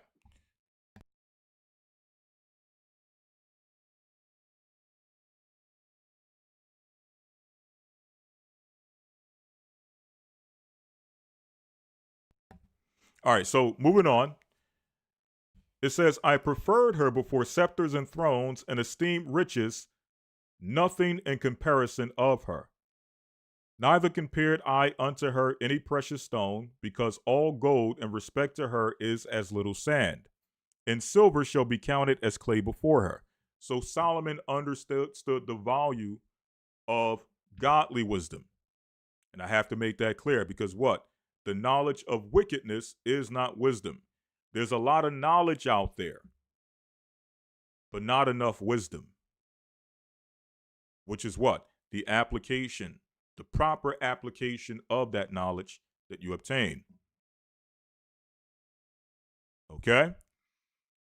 But now just showing the value that Solomon placed on wisdom and showing you the process he had to go through to obtain this wisdom. There was nothing there that he could just tap in at the click of a button that allowed him to obtain the wisdom that he got. And we all recognize Solomon as what? Let's go to the book of 1 Kings, chapter 4. 1 Kings 4. Right? 1 Solomon 4 and verse number 29. "And God gave Solomon wisdom and understanding." God gave Solomon wisdom and understanding. Not Moloch, not Ashtoreth, not Saturn, right? Not Mercury. The Most High gave Solomon his wisdom. Now again, he went off eventually. But when he was in his right mind, Solomon was the wisest man on the face of the earth. And check this out. Check out what it says about Solomon when he was in his right mind. God gave Solomon wisdom and understanding exceeding much in largeness of heart, even as the sand that is on the seashore. And Solomon's wisdom excelled the wisdom of all the children of the east country and all the wisdom of Egypt. So you name the wise man of his time, and Solomon excelled them. He surpassed them. Right? To the point where many of them would travel to Jerusalem to hear the sayings and the wisdom of Solomon. That's how mighty he was in wisdom. How did he obtain it? Not through an idol, not through a machine, not through a device, but through the wisdom or through praying to the Most High. Okay? For he was wiser than all men, than Ethan the Ezrahite, and Heman, and Chalcol, and Dartha, the sons of Mahal, and his fame was in all nations round about. And he spake 3,000 proverbs. And he spake 3,000 proverbs, and his songs were 1,005. Check out all the things that Solomon had knowledge of. And he spake of trees, from the cedar tree that is in Lebanon, even unto the hyssop that springeth out of the wall. He spake of all beasts, and of fowl, and of creeping things, and of fishes. And there came of all people to hear the wisdom of Solomon from all the kings of the earth, which had heard of his wisdom. This is all the wisdom that Solomon possessed, all of the information and all the high intelligence that he possessed. Where did he receive it from? Directly from the Most High.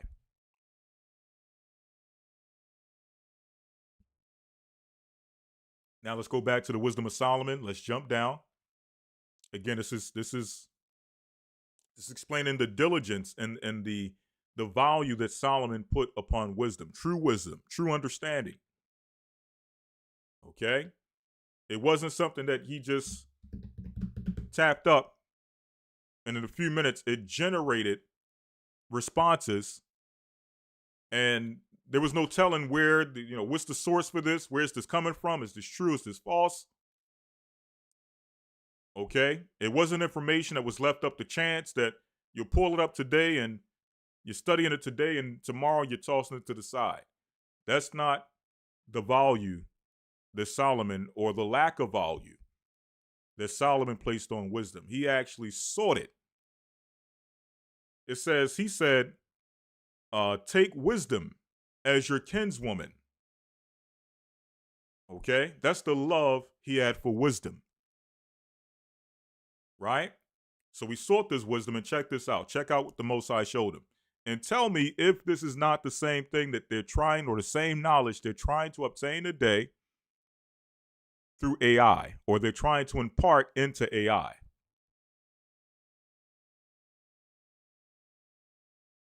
Verse 17, for he have given me certain knowledge of the things that are, namely to know how the world was made, and the operation of the elements, the beginning, the ending, and the midst of times, the alterations of the turning of the sun, and the change of seasons, the circuits of years, and the positions of stars, the natures of living creatures, and the furies of wild beasts, the violence of the winds, and the reasonings of men, the diversities of plants, and the virtues of roots, and all such things as are either secret or manifest, them I know.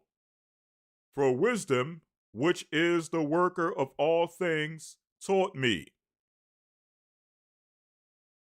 Now check this out. You tell me these are not all the things that we now use AI for. Tell me that these are not all the things that we use AI to now research. How the world was made.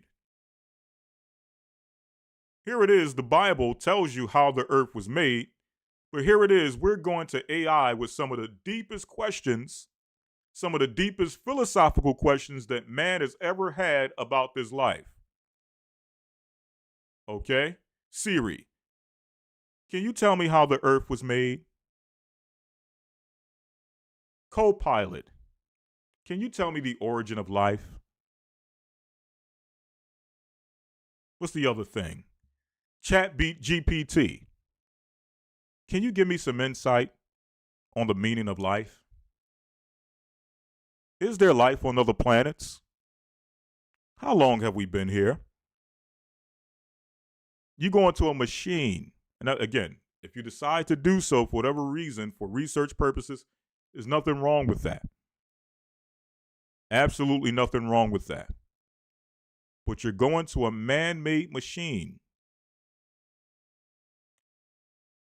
with deep philosophical questions that mankind has had on his mind since the beginning of time.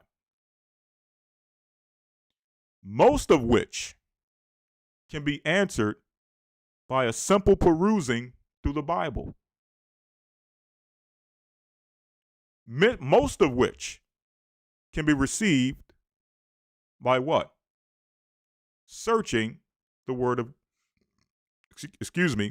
searching the Word of God.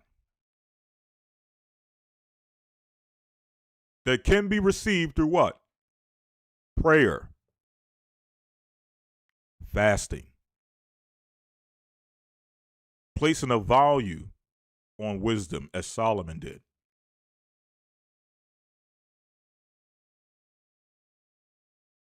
We place more trust in the device than we do what?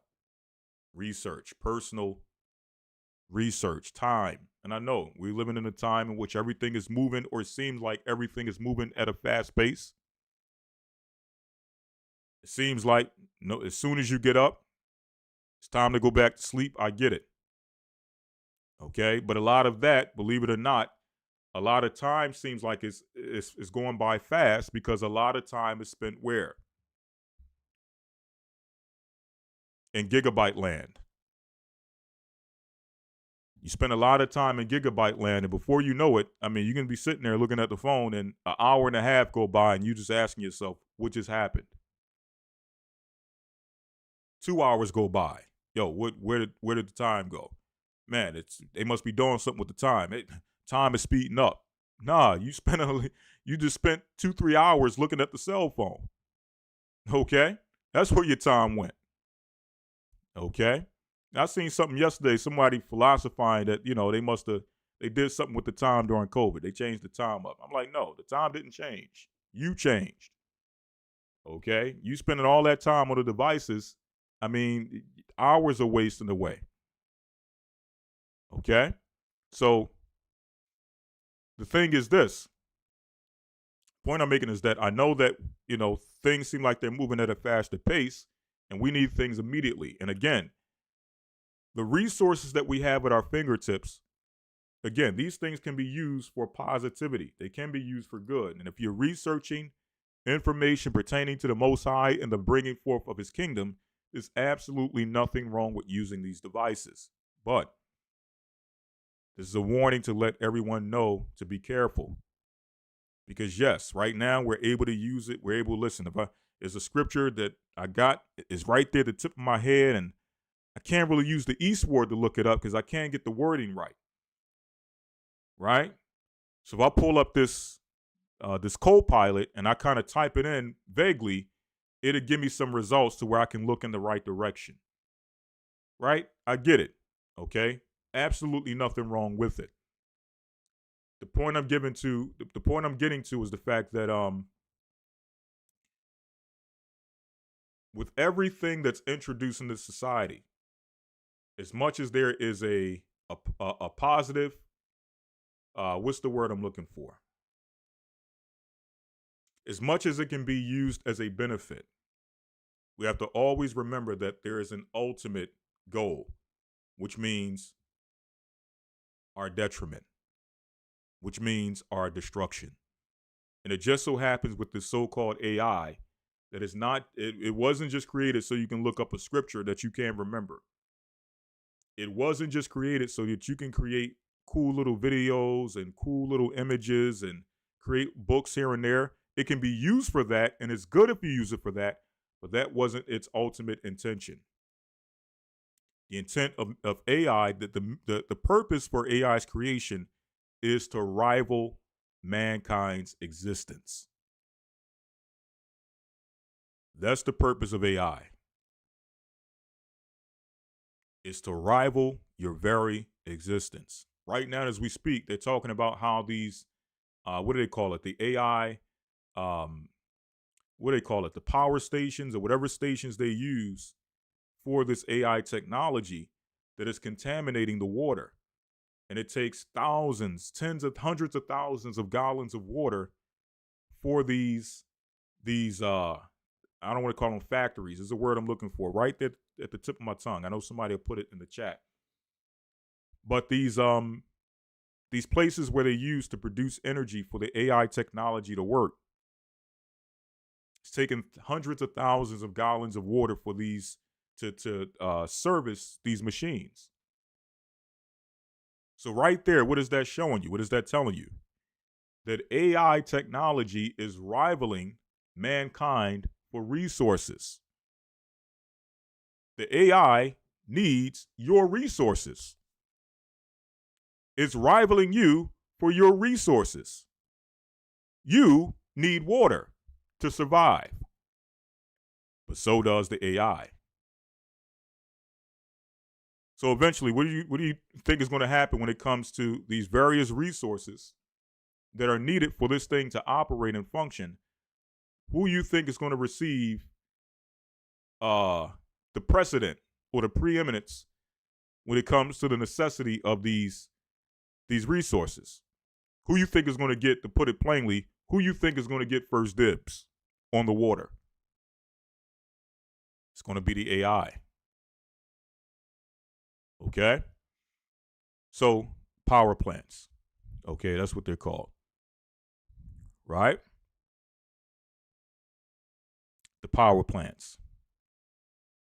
Right? So we're looking at it as just a technology that we can use in the virtual universe.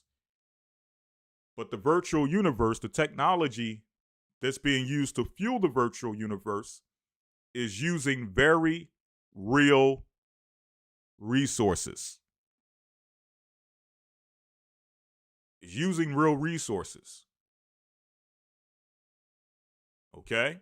It's no different than in the ancient world. What they do when they created an idol, what they do with the idol, they gave it meat offerings.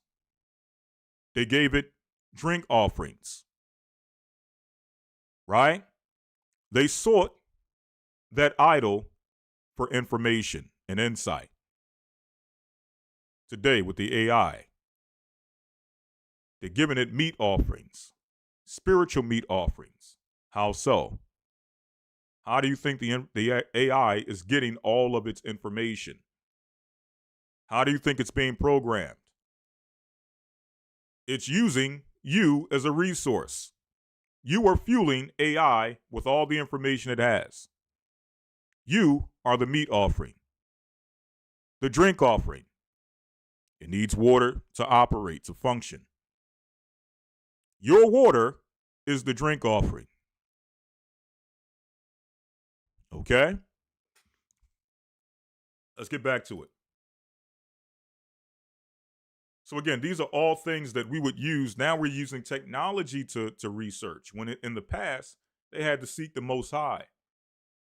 Right? And when a man was found, when there was found a man in the earth who was known to deal with the Most High, and he received this knowledge, people then went to that man and asked that they now sought that man to receive this high intelligence and information.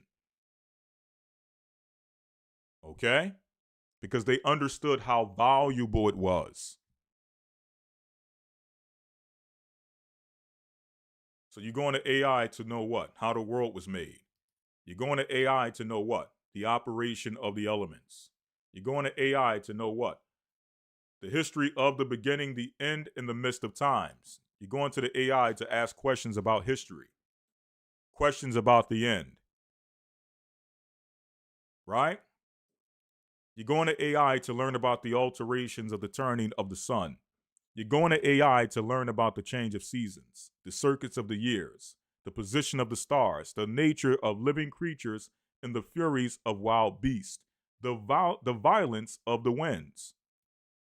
These are all things now people are relegating to artificial intelligence. Now, you know how many different books you would have to get in times past in order to access this different information? You're talking about what? You're talking about what? The beginning, the midst, and the end of times. The beginning of times. You're talking about history books. The end of times. You're talking about prophecy. The alteration of the sun. You're talking about what? Meteorology. The study of plants. You're talking about botany. The study of animals. You're talking about books on zoology. You would have to get tons of different records to pull them together and get this information in ancient time, which means what? You valued the information more, right? You could get encyclopedias as well, right? But the encyclopedia is the starting point. That's the reference point to give you a foundation of what the topic is about. But now from the encyclopedia, the good encyclopedia should have what? It should have a list of sources from which that encyclopedia is receiving and documenting its information. So now you couldn't stop at the encyclopedia. You had to now look at the books that the encyclopedia used to put together that article. And then you had to go into those books. And then in those books have sources and other books that it refers to. And sometimes you have to go and get those books. Okay? So it's different. So now,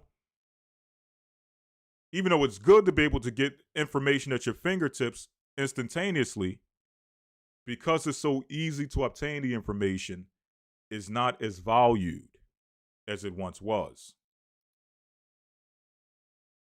Whereas before, it took so much time, so much blood, sweat, and tears, sleepless nights to get information and pull it together.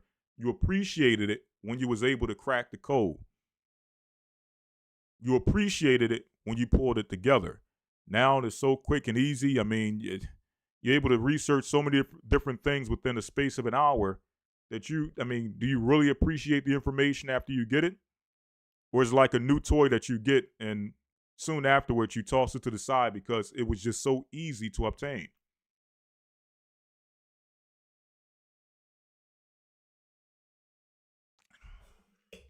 Right?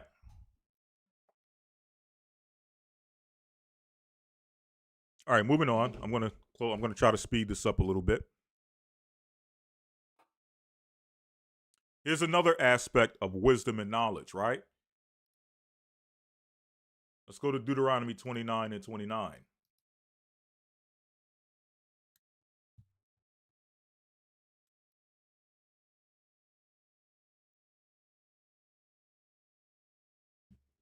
Because the easier it becomes to access information, right? The more there's a desire to know anything and everything. When in reality, we were not created to know everything. There's certain things that were not meant for us to learn, not in a short space of time. It goes back to what you can read this in the book of Enoch. I want to say Enoch, the 10th chapter, which says that the things that the fallen angels taught mankind were things that mankind desired to know. But they revealed these things to mankind in a short space of time. And through the knowledge, mankind destroyed himself. Okay? The Bible says what? Let me get it real quick about honey.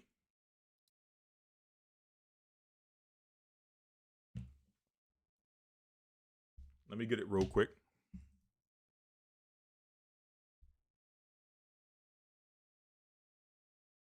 I'm going to go to the book of Proverbs 24 and 13. Proverbs 24 and 13.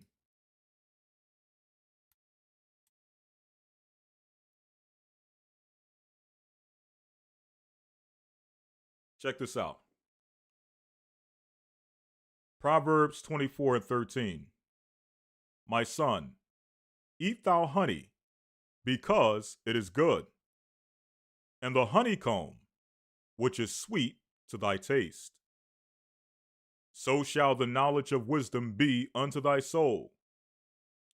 When thou hast found it, then shalt there be a reward, and thy expectation shall not be cut off. So the Bible says that wisdom and knowledge is like honey. It says consume it because it's good to you. That's how it feels when you receive knowledge, when you receive wisdom, when you receive understanding. It's like honey to the taste. So the Bible says eat it, consume it. Okay? But now check this out. Let's jump down to verse number 27. Or let's go to 25 and 27.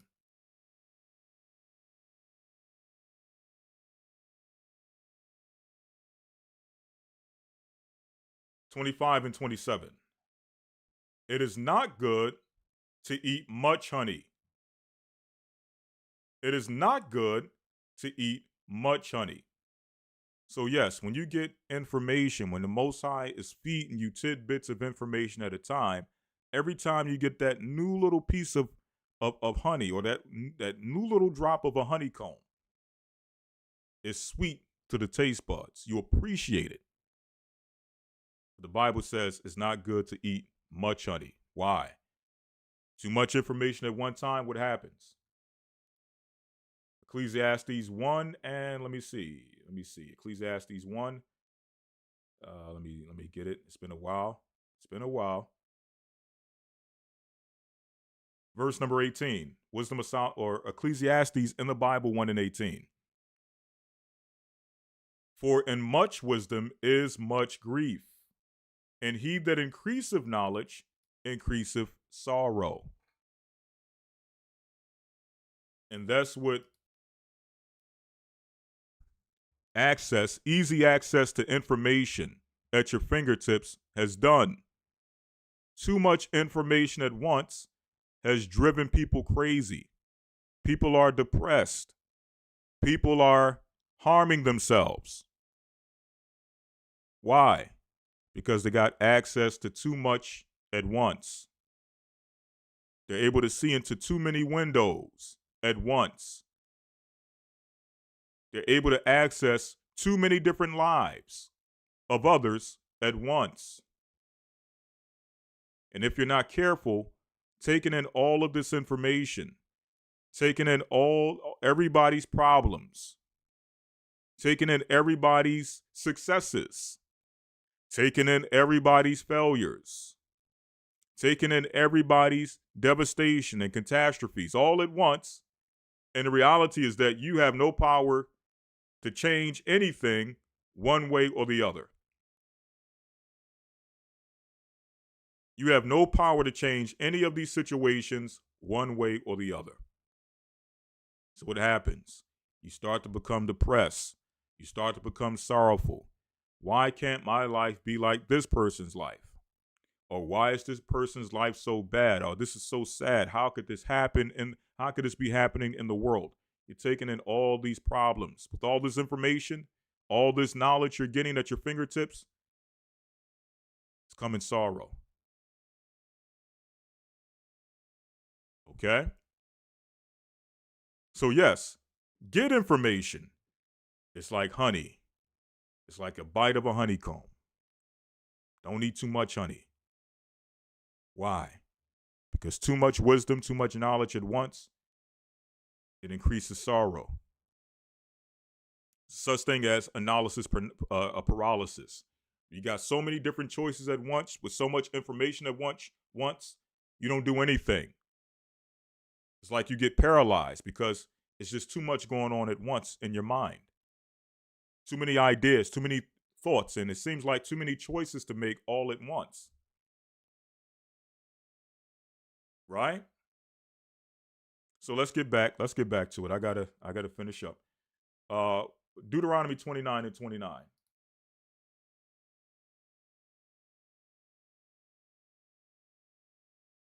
Deuteronomy 29 and 29. What are we showing you? We're not supposed to know everything all at once. We're not supposed to know everything about everything. Okay? Deuteronomy 29 and 29 says, "The secret things belong unto the Lord our God." So there are secrets about this universe that you and I will probably never know.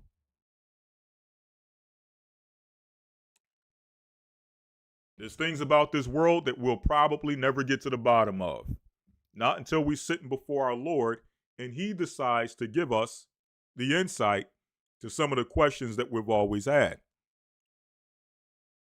But you see, Solomon had to, his whole life was seeking wisdom from on high, seeking wisdom from the mouth of God. And it's only through then that the Most High started to reveal things to him about pretty much everything on earth. Okay? But there's a reason why Solomon is a special case, right? And as somebody stated, read Proverbs. That's the beautiful thing about what was revealed to the prophets and what was revealed to those of old. Everything that was given them is documented for the most part in Scripture. But again, there's going to be things that we don't know the answer to and will never have the answer to, not until Christ reveals it to us. The secret things belong unto the Most High. But now, because everything is at your fingertips, now you're searching just about anything and everything, trying to get the answer and the knowledge on anything and everything. The Bible says the secret things belong unto the Most High. But those things which are revealed belong unto us and our children. There's certain things that the Most High have given us, for our benefit, and we are to be satisfied with that. Anything else that the Most High decides to reveal to us, it's a blessing. We appreciate it. But understand that there's just going to be certain things that you just will not be able to understand. There's questions that you will never be able to answer. Okay? And you have to be okay with that. Right? Now let's get to this golden calf. Last portion of this. Let's get to the golden calf.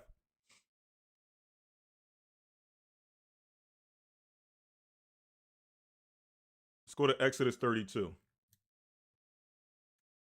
Is AI the new golden calf?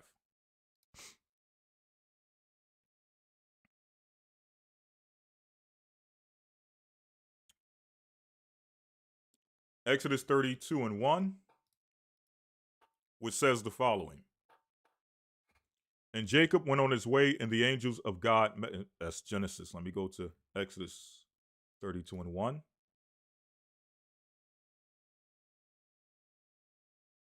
And when the people saw that Moses delayed to come down out of the mount, the people gathered themselves together unto Aaron and said unto him, Up, make us gods, which shall go before us. For as this man Moses, the man that brought us up out of the land of Egypt, we wot not, meaning we know not what has become of him. So when Moses delayed to come down from the mount, the people started to lose their mind. Why? Well, when you get into who Moses was, and how the Most High was using Moses, Moses was essentially the go-between between the Most High and the people of Israel. The Most High said that he would make, in fact, let me read it real quick. In Exodus chapter 6 and 29. That the Lord spake unto Moses, saying, I am the Lord, speak unto Pharaoh, the king of Egypt, all that I say unto thee. And Moses said before the Lord, Behold, I am of uncircumcised lips, and how shall Pharaoh hearken unto me? And the Lord said unto Moses, See, I have made thee a god to Pharaoh, and Aaron thy brother shall be thy prophet. So that's the status that Moses had before Pharaoh and the people of Israel. Okay? He was the direct go-between between the Most High, the Pharaoh, and the Israelites. It was through Moses that the Israelites received their guidance. It was through Moses that the Israelites received understanding, guidance. Okay? So when Moses disappeared, they looked at it as, well, that go-between, that communicator, the conduit between us and the Most High is gone. So now, let us make our own go-between. Let us make our own God, who we can now seek in our own timing. Right? Let's make something that we can seek and search out ourselves. We don't know what happened to Moses, but now we have an opportunity to create our own artificial God.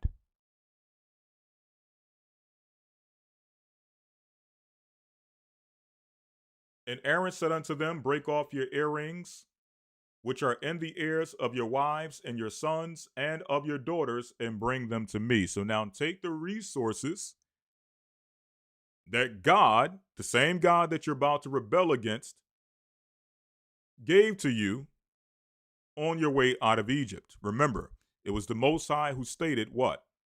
Borrow of the Egyptians. It was the Most High who put it on the heart of the Egyptians to give the Israelites gold and silver and jewelry and earrings and costly stones and array. The Most High blessed them with that. So they're going to take the resources that the Most High blessed them with and use it to make an artificial replica of God. To make an artificial replica of the Almighty. The same almighty power that delivered them from the hand of Egypt with mighty signs and wonders. No different than mankind does what? He takes the minerals, takes the metals, takes the various things out of the earth, which God, mind you, the Most High put these things in the earth. He put the minerals in the earth. He put the precious metals in the earth. And they take those same minerals and precious metals to create machines that they believe will rival the intelligence of the Most High. That they believe will rival the intelligence of the image of the Most High. Right? And all of the people break off the golden earrings which were in their ears and brought them unto Adam. And he received them at their hand and fashioned it with a graving tool after he had made it a molten calf. And they said, These be thy gods, O Israel, which brought thee up out of the land of Egypt.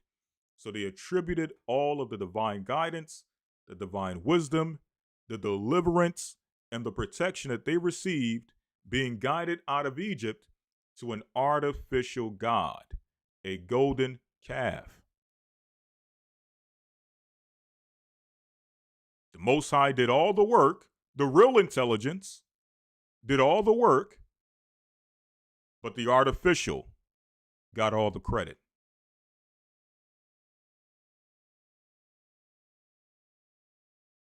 Right?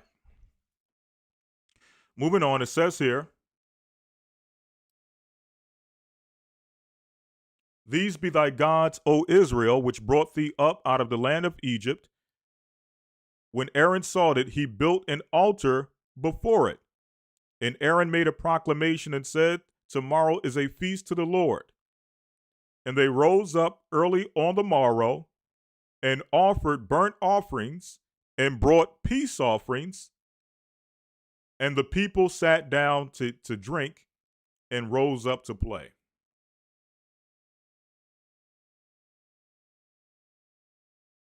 So now they're worshiping the golden calf.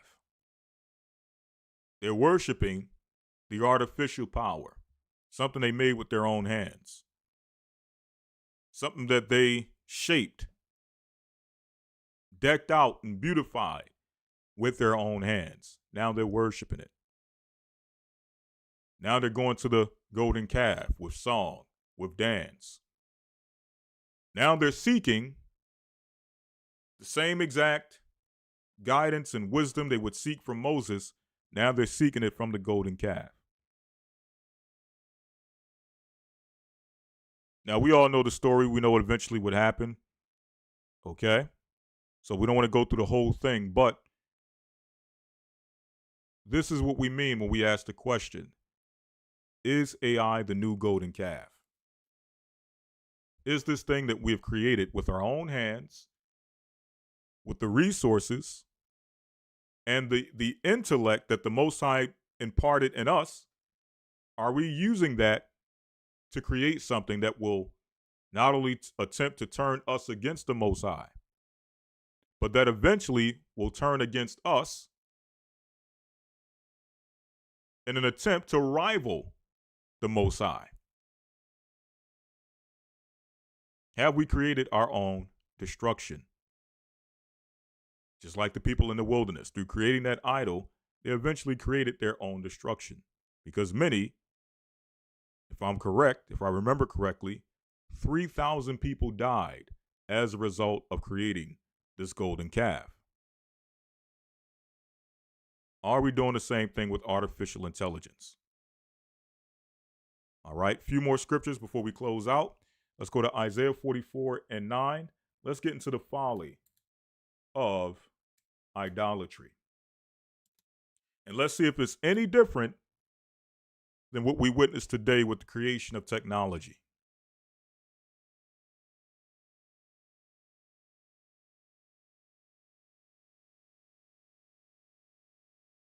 Isaiah 44:9. Check this out.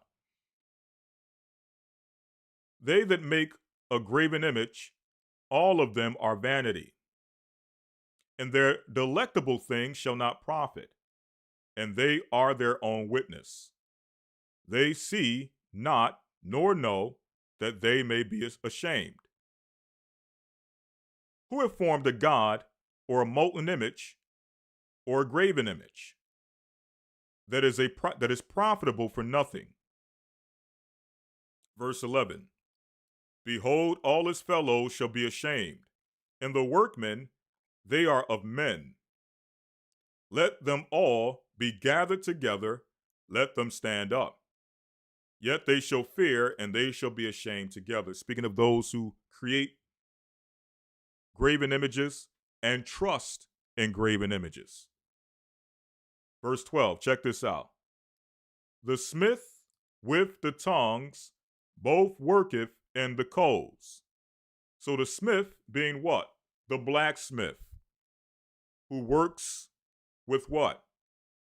It says with the tongs. Those are the instruments that he uses to shape his work as a blacksmith. Okay?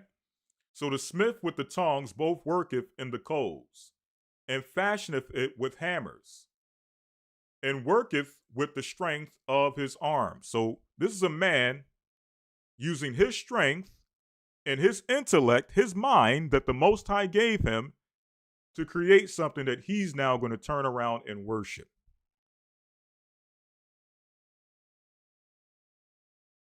Yea, he is hungry, and his strength faileth.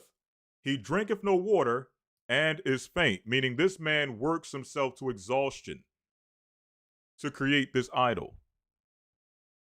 No different than men in our current time. They work themselves to mental, physical, and spiritual exhaustion to bring these technologies into the world. And many of them are saying to themselves that we don't know why or what's on us that has us so,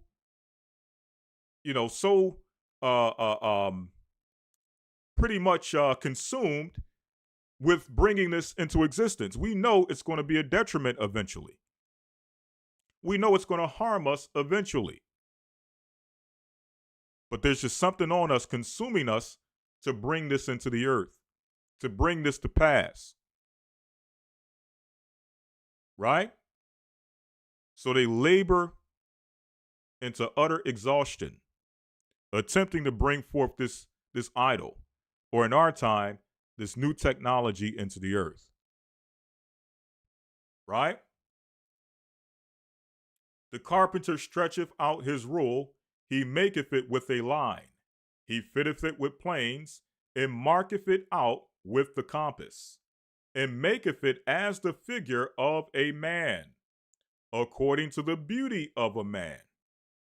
So in the ancient world, what they would do is they would take, again, the blacksmith or the carpenter or the artificer would work to create an idol that took on the resemblance of a man.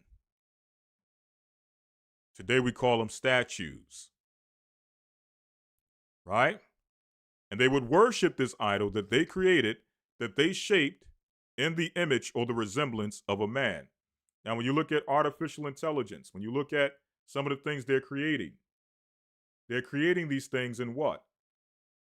The image of a man.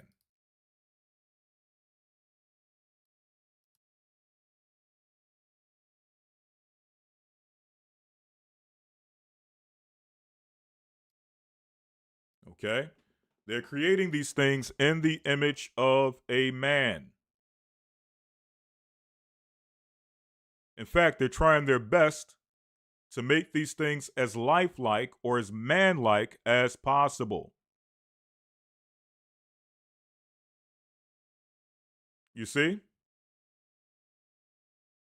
They applaud themselves on their ability to create what? The best image, as it says in the book of Wisdom of Solomon 14. The artificer labors to make the best image. They're laboring to make that thing that looks more closely or most closely to that of a man, or something that is close to being lifelike or human-like. No different than the ancient idolaters who made images and idols in the resemblance of men. Same thing.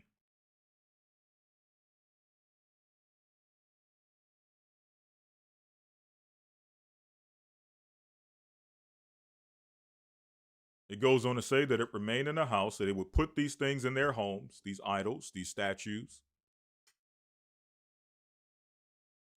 He heweth down cedars, and taketh the cypress and the oak, which he strengthened for himself among the trees of the forest.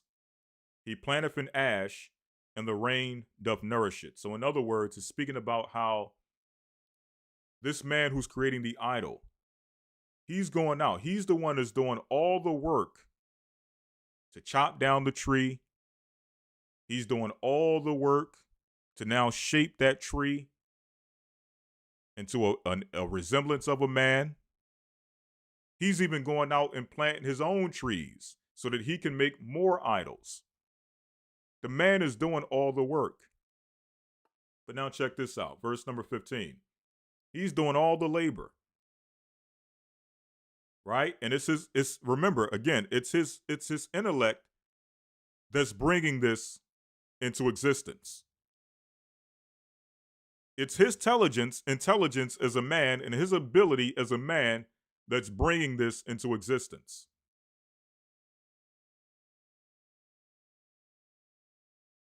Then it shall be for a man to burn. So that same tree that he's chopping down, he's using that wood to burn, for he will take thereof and warm himself.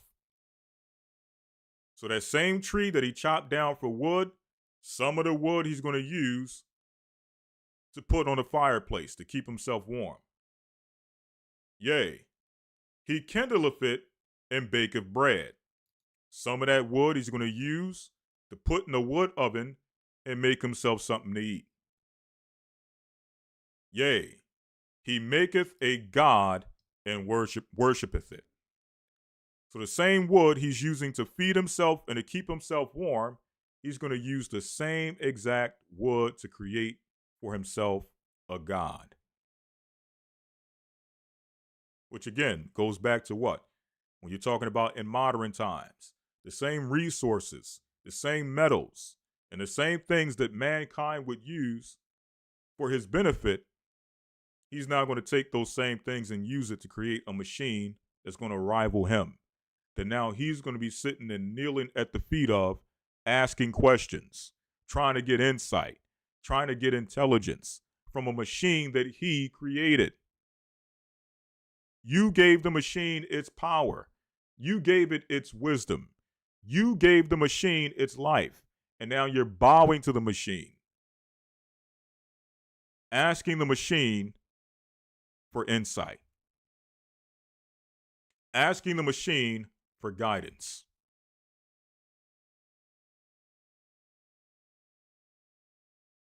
He maketh it a graven image and falleth down thereto.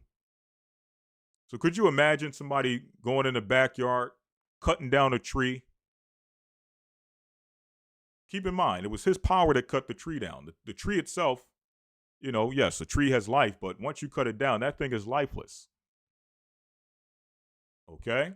So he takes this lifeless piece of wood that he shaped and he toiled over. It says that he didn't even stop to give himself a break. He didn't eat. He didn't drink.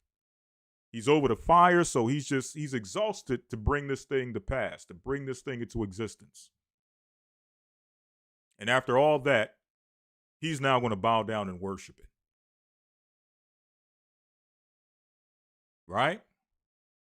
That's what it looks like to the Most High when you create this so-called artificial intelligence that you're now going to turn around, and now you're going to look to it for divine answers and wisdom and understanding, insight. What shall we do? What shall I do? Right? Verse 16, he burneth part thereof in the fire. With part thereof he eateth flesh. One moment. He roast, and is satisfied. He warmeth himself and saith, Aha, I am warm. I have seen the fire. And the residue thereof he maketh a god, even his graven image. He falleth down unto it and worshipeth it, and prayeth unto it, and saith, Deliver me, for thou art my God. You see how foolish this is? He turned to the thing which he made with his bare hands and told it to deliver me, for you are my God. Right? So now the question is, how do we look when, again, we created the machine, we created the intelligence? It's pulling from our minds, it's pulling from our responses and what we feed it, and then we're going to turn around and look at this thing as if it is this great purveyor of high knowledge and wisdom that we can just get at the the speed of our fingertips, to the point where people are going to be, don't be surprised if you don't see it, it don't already exist, where people have artificial intelligence religions, where they're outright worshiping artificial intelligence. Every sci-fi movie we ever seen, going back to the 80s and the 90s, when artificial intelligence reached its height, it always ended with what? Mankind now giving servitude to the artificial intelligence.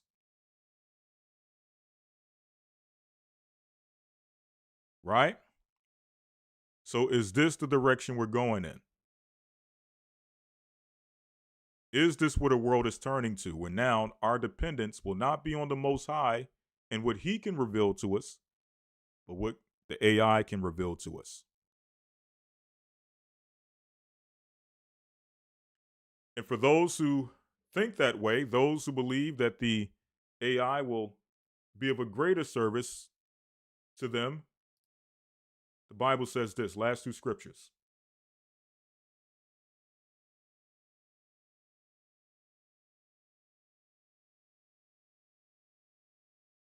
Isaiah 8:16. Bind up the testimony, seal the law among my disciples, and I will wait upon the Lord, that hideth his face from the house of Jacob, and I will look for him. Behold, I and the children whom the Lord have given me are signs and for wonders in Israel. For the Lord of hosts which dwelleth in Zion. And when they shall say unto you, seek unto them that have familiar spirits. Again, this is people seeking unto the idols and those who worship idols. Seek unto them that have familiar spirits and unto wizards. Salakia, one moment. And unto wizards that peep and that mutter. Should not a people seek unto their God? Should you not rather seek the Most High than to seek an idol which you made yourself? Than to seek something which you made with your own hands, with your own intelligence and intellect? Should you not seek the Most High who imparted upon you your intellect, your being, your life? He goes on to say, for the living to the dead. This was happening. The living is seeking the dead for answers. The artificial intelligence, when you get down to it, it's a bunch of nuts and bolts and wires. It has no life. It only has the life that we have given it.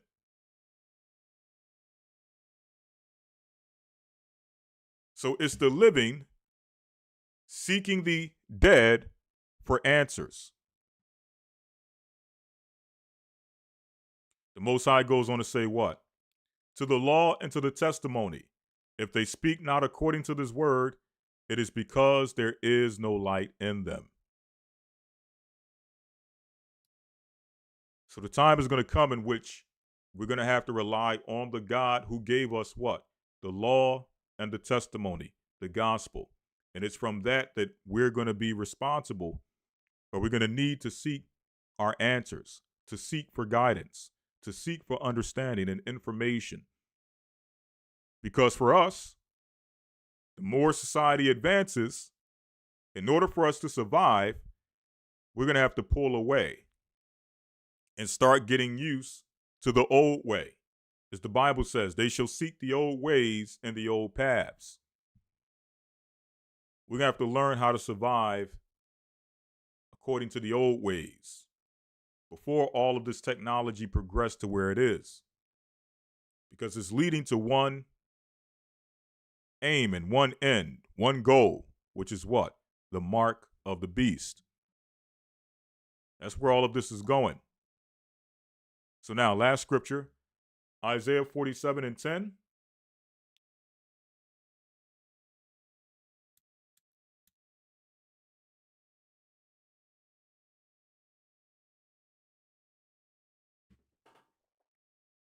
For thou hast trusted in thy wickedness. Thou hast said, none seeth me. Thy wisdom and thy knowledge it hath perverted thee. And thou hast said in thine heart, I am, and none beside me. Therefore shall evil come upon thee, and thou shalt not know from whence it riseth. And mischief shall fall upon thee, and thou shalt not be able to put it off. Your artificial intelligence is not going to be able to help you in this day. Your AI is not going to be able to help you in this day. Your smart technology will not be able to help you in this day. And desolation shall come upon thee suddenly, which thou shalt not know. Stand now with thine enchantments and with the multitude of thy sorceries wherein thou hast labored from thy youth. If so be thou shalt be able to profit, if so be thou mayest prevail. Thou art wearied in the multitude of thy counsels. Let now the astrologers and stargazers and monthly prognosticators stand up and save thee from the things that shall come upon thee.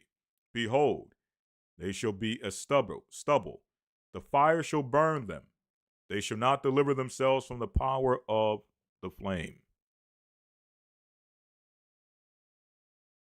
So the time will come in which the AI will burn. And all those who fall and bow and succumb and submit to the will of the AI, which is the mark of the beast system, they will burn along with it. The question is, where will we stand in all of this? Who will we begin to seek for our knowledge, our understanding, our intellect, our intelligence? With that, I want to say bless you all. May the Most High be with you all. And we're going to conclude here. Again, tomorrow in the Academy, we have a lesson, an updated lesson on the breakdown of modern Christianity. You don't want to miss that lesson. Go to historytimes.org if you are interested. Also, if you're interested in supporting the I Am Royal Academy for the children, okay, you can go to historytimes.org, go to donate, and in the donate options, you do have options to support and donate to the Academy. Again, it's a free, faith-based online school for our children that the church has provided for free. But if you would like to support to help with the upkeep, that will be greatly appreciated. With that, I want to say bless you all and shalom, and may you all enjoy the rest of your Sabbath. And for those who are in the Academy, if it be the Most High's will, we will see you tomorrow in the Academy. With that, I want to say bless you all. Shabbat shalom.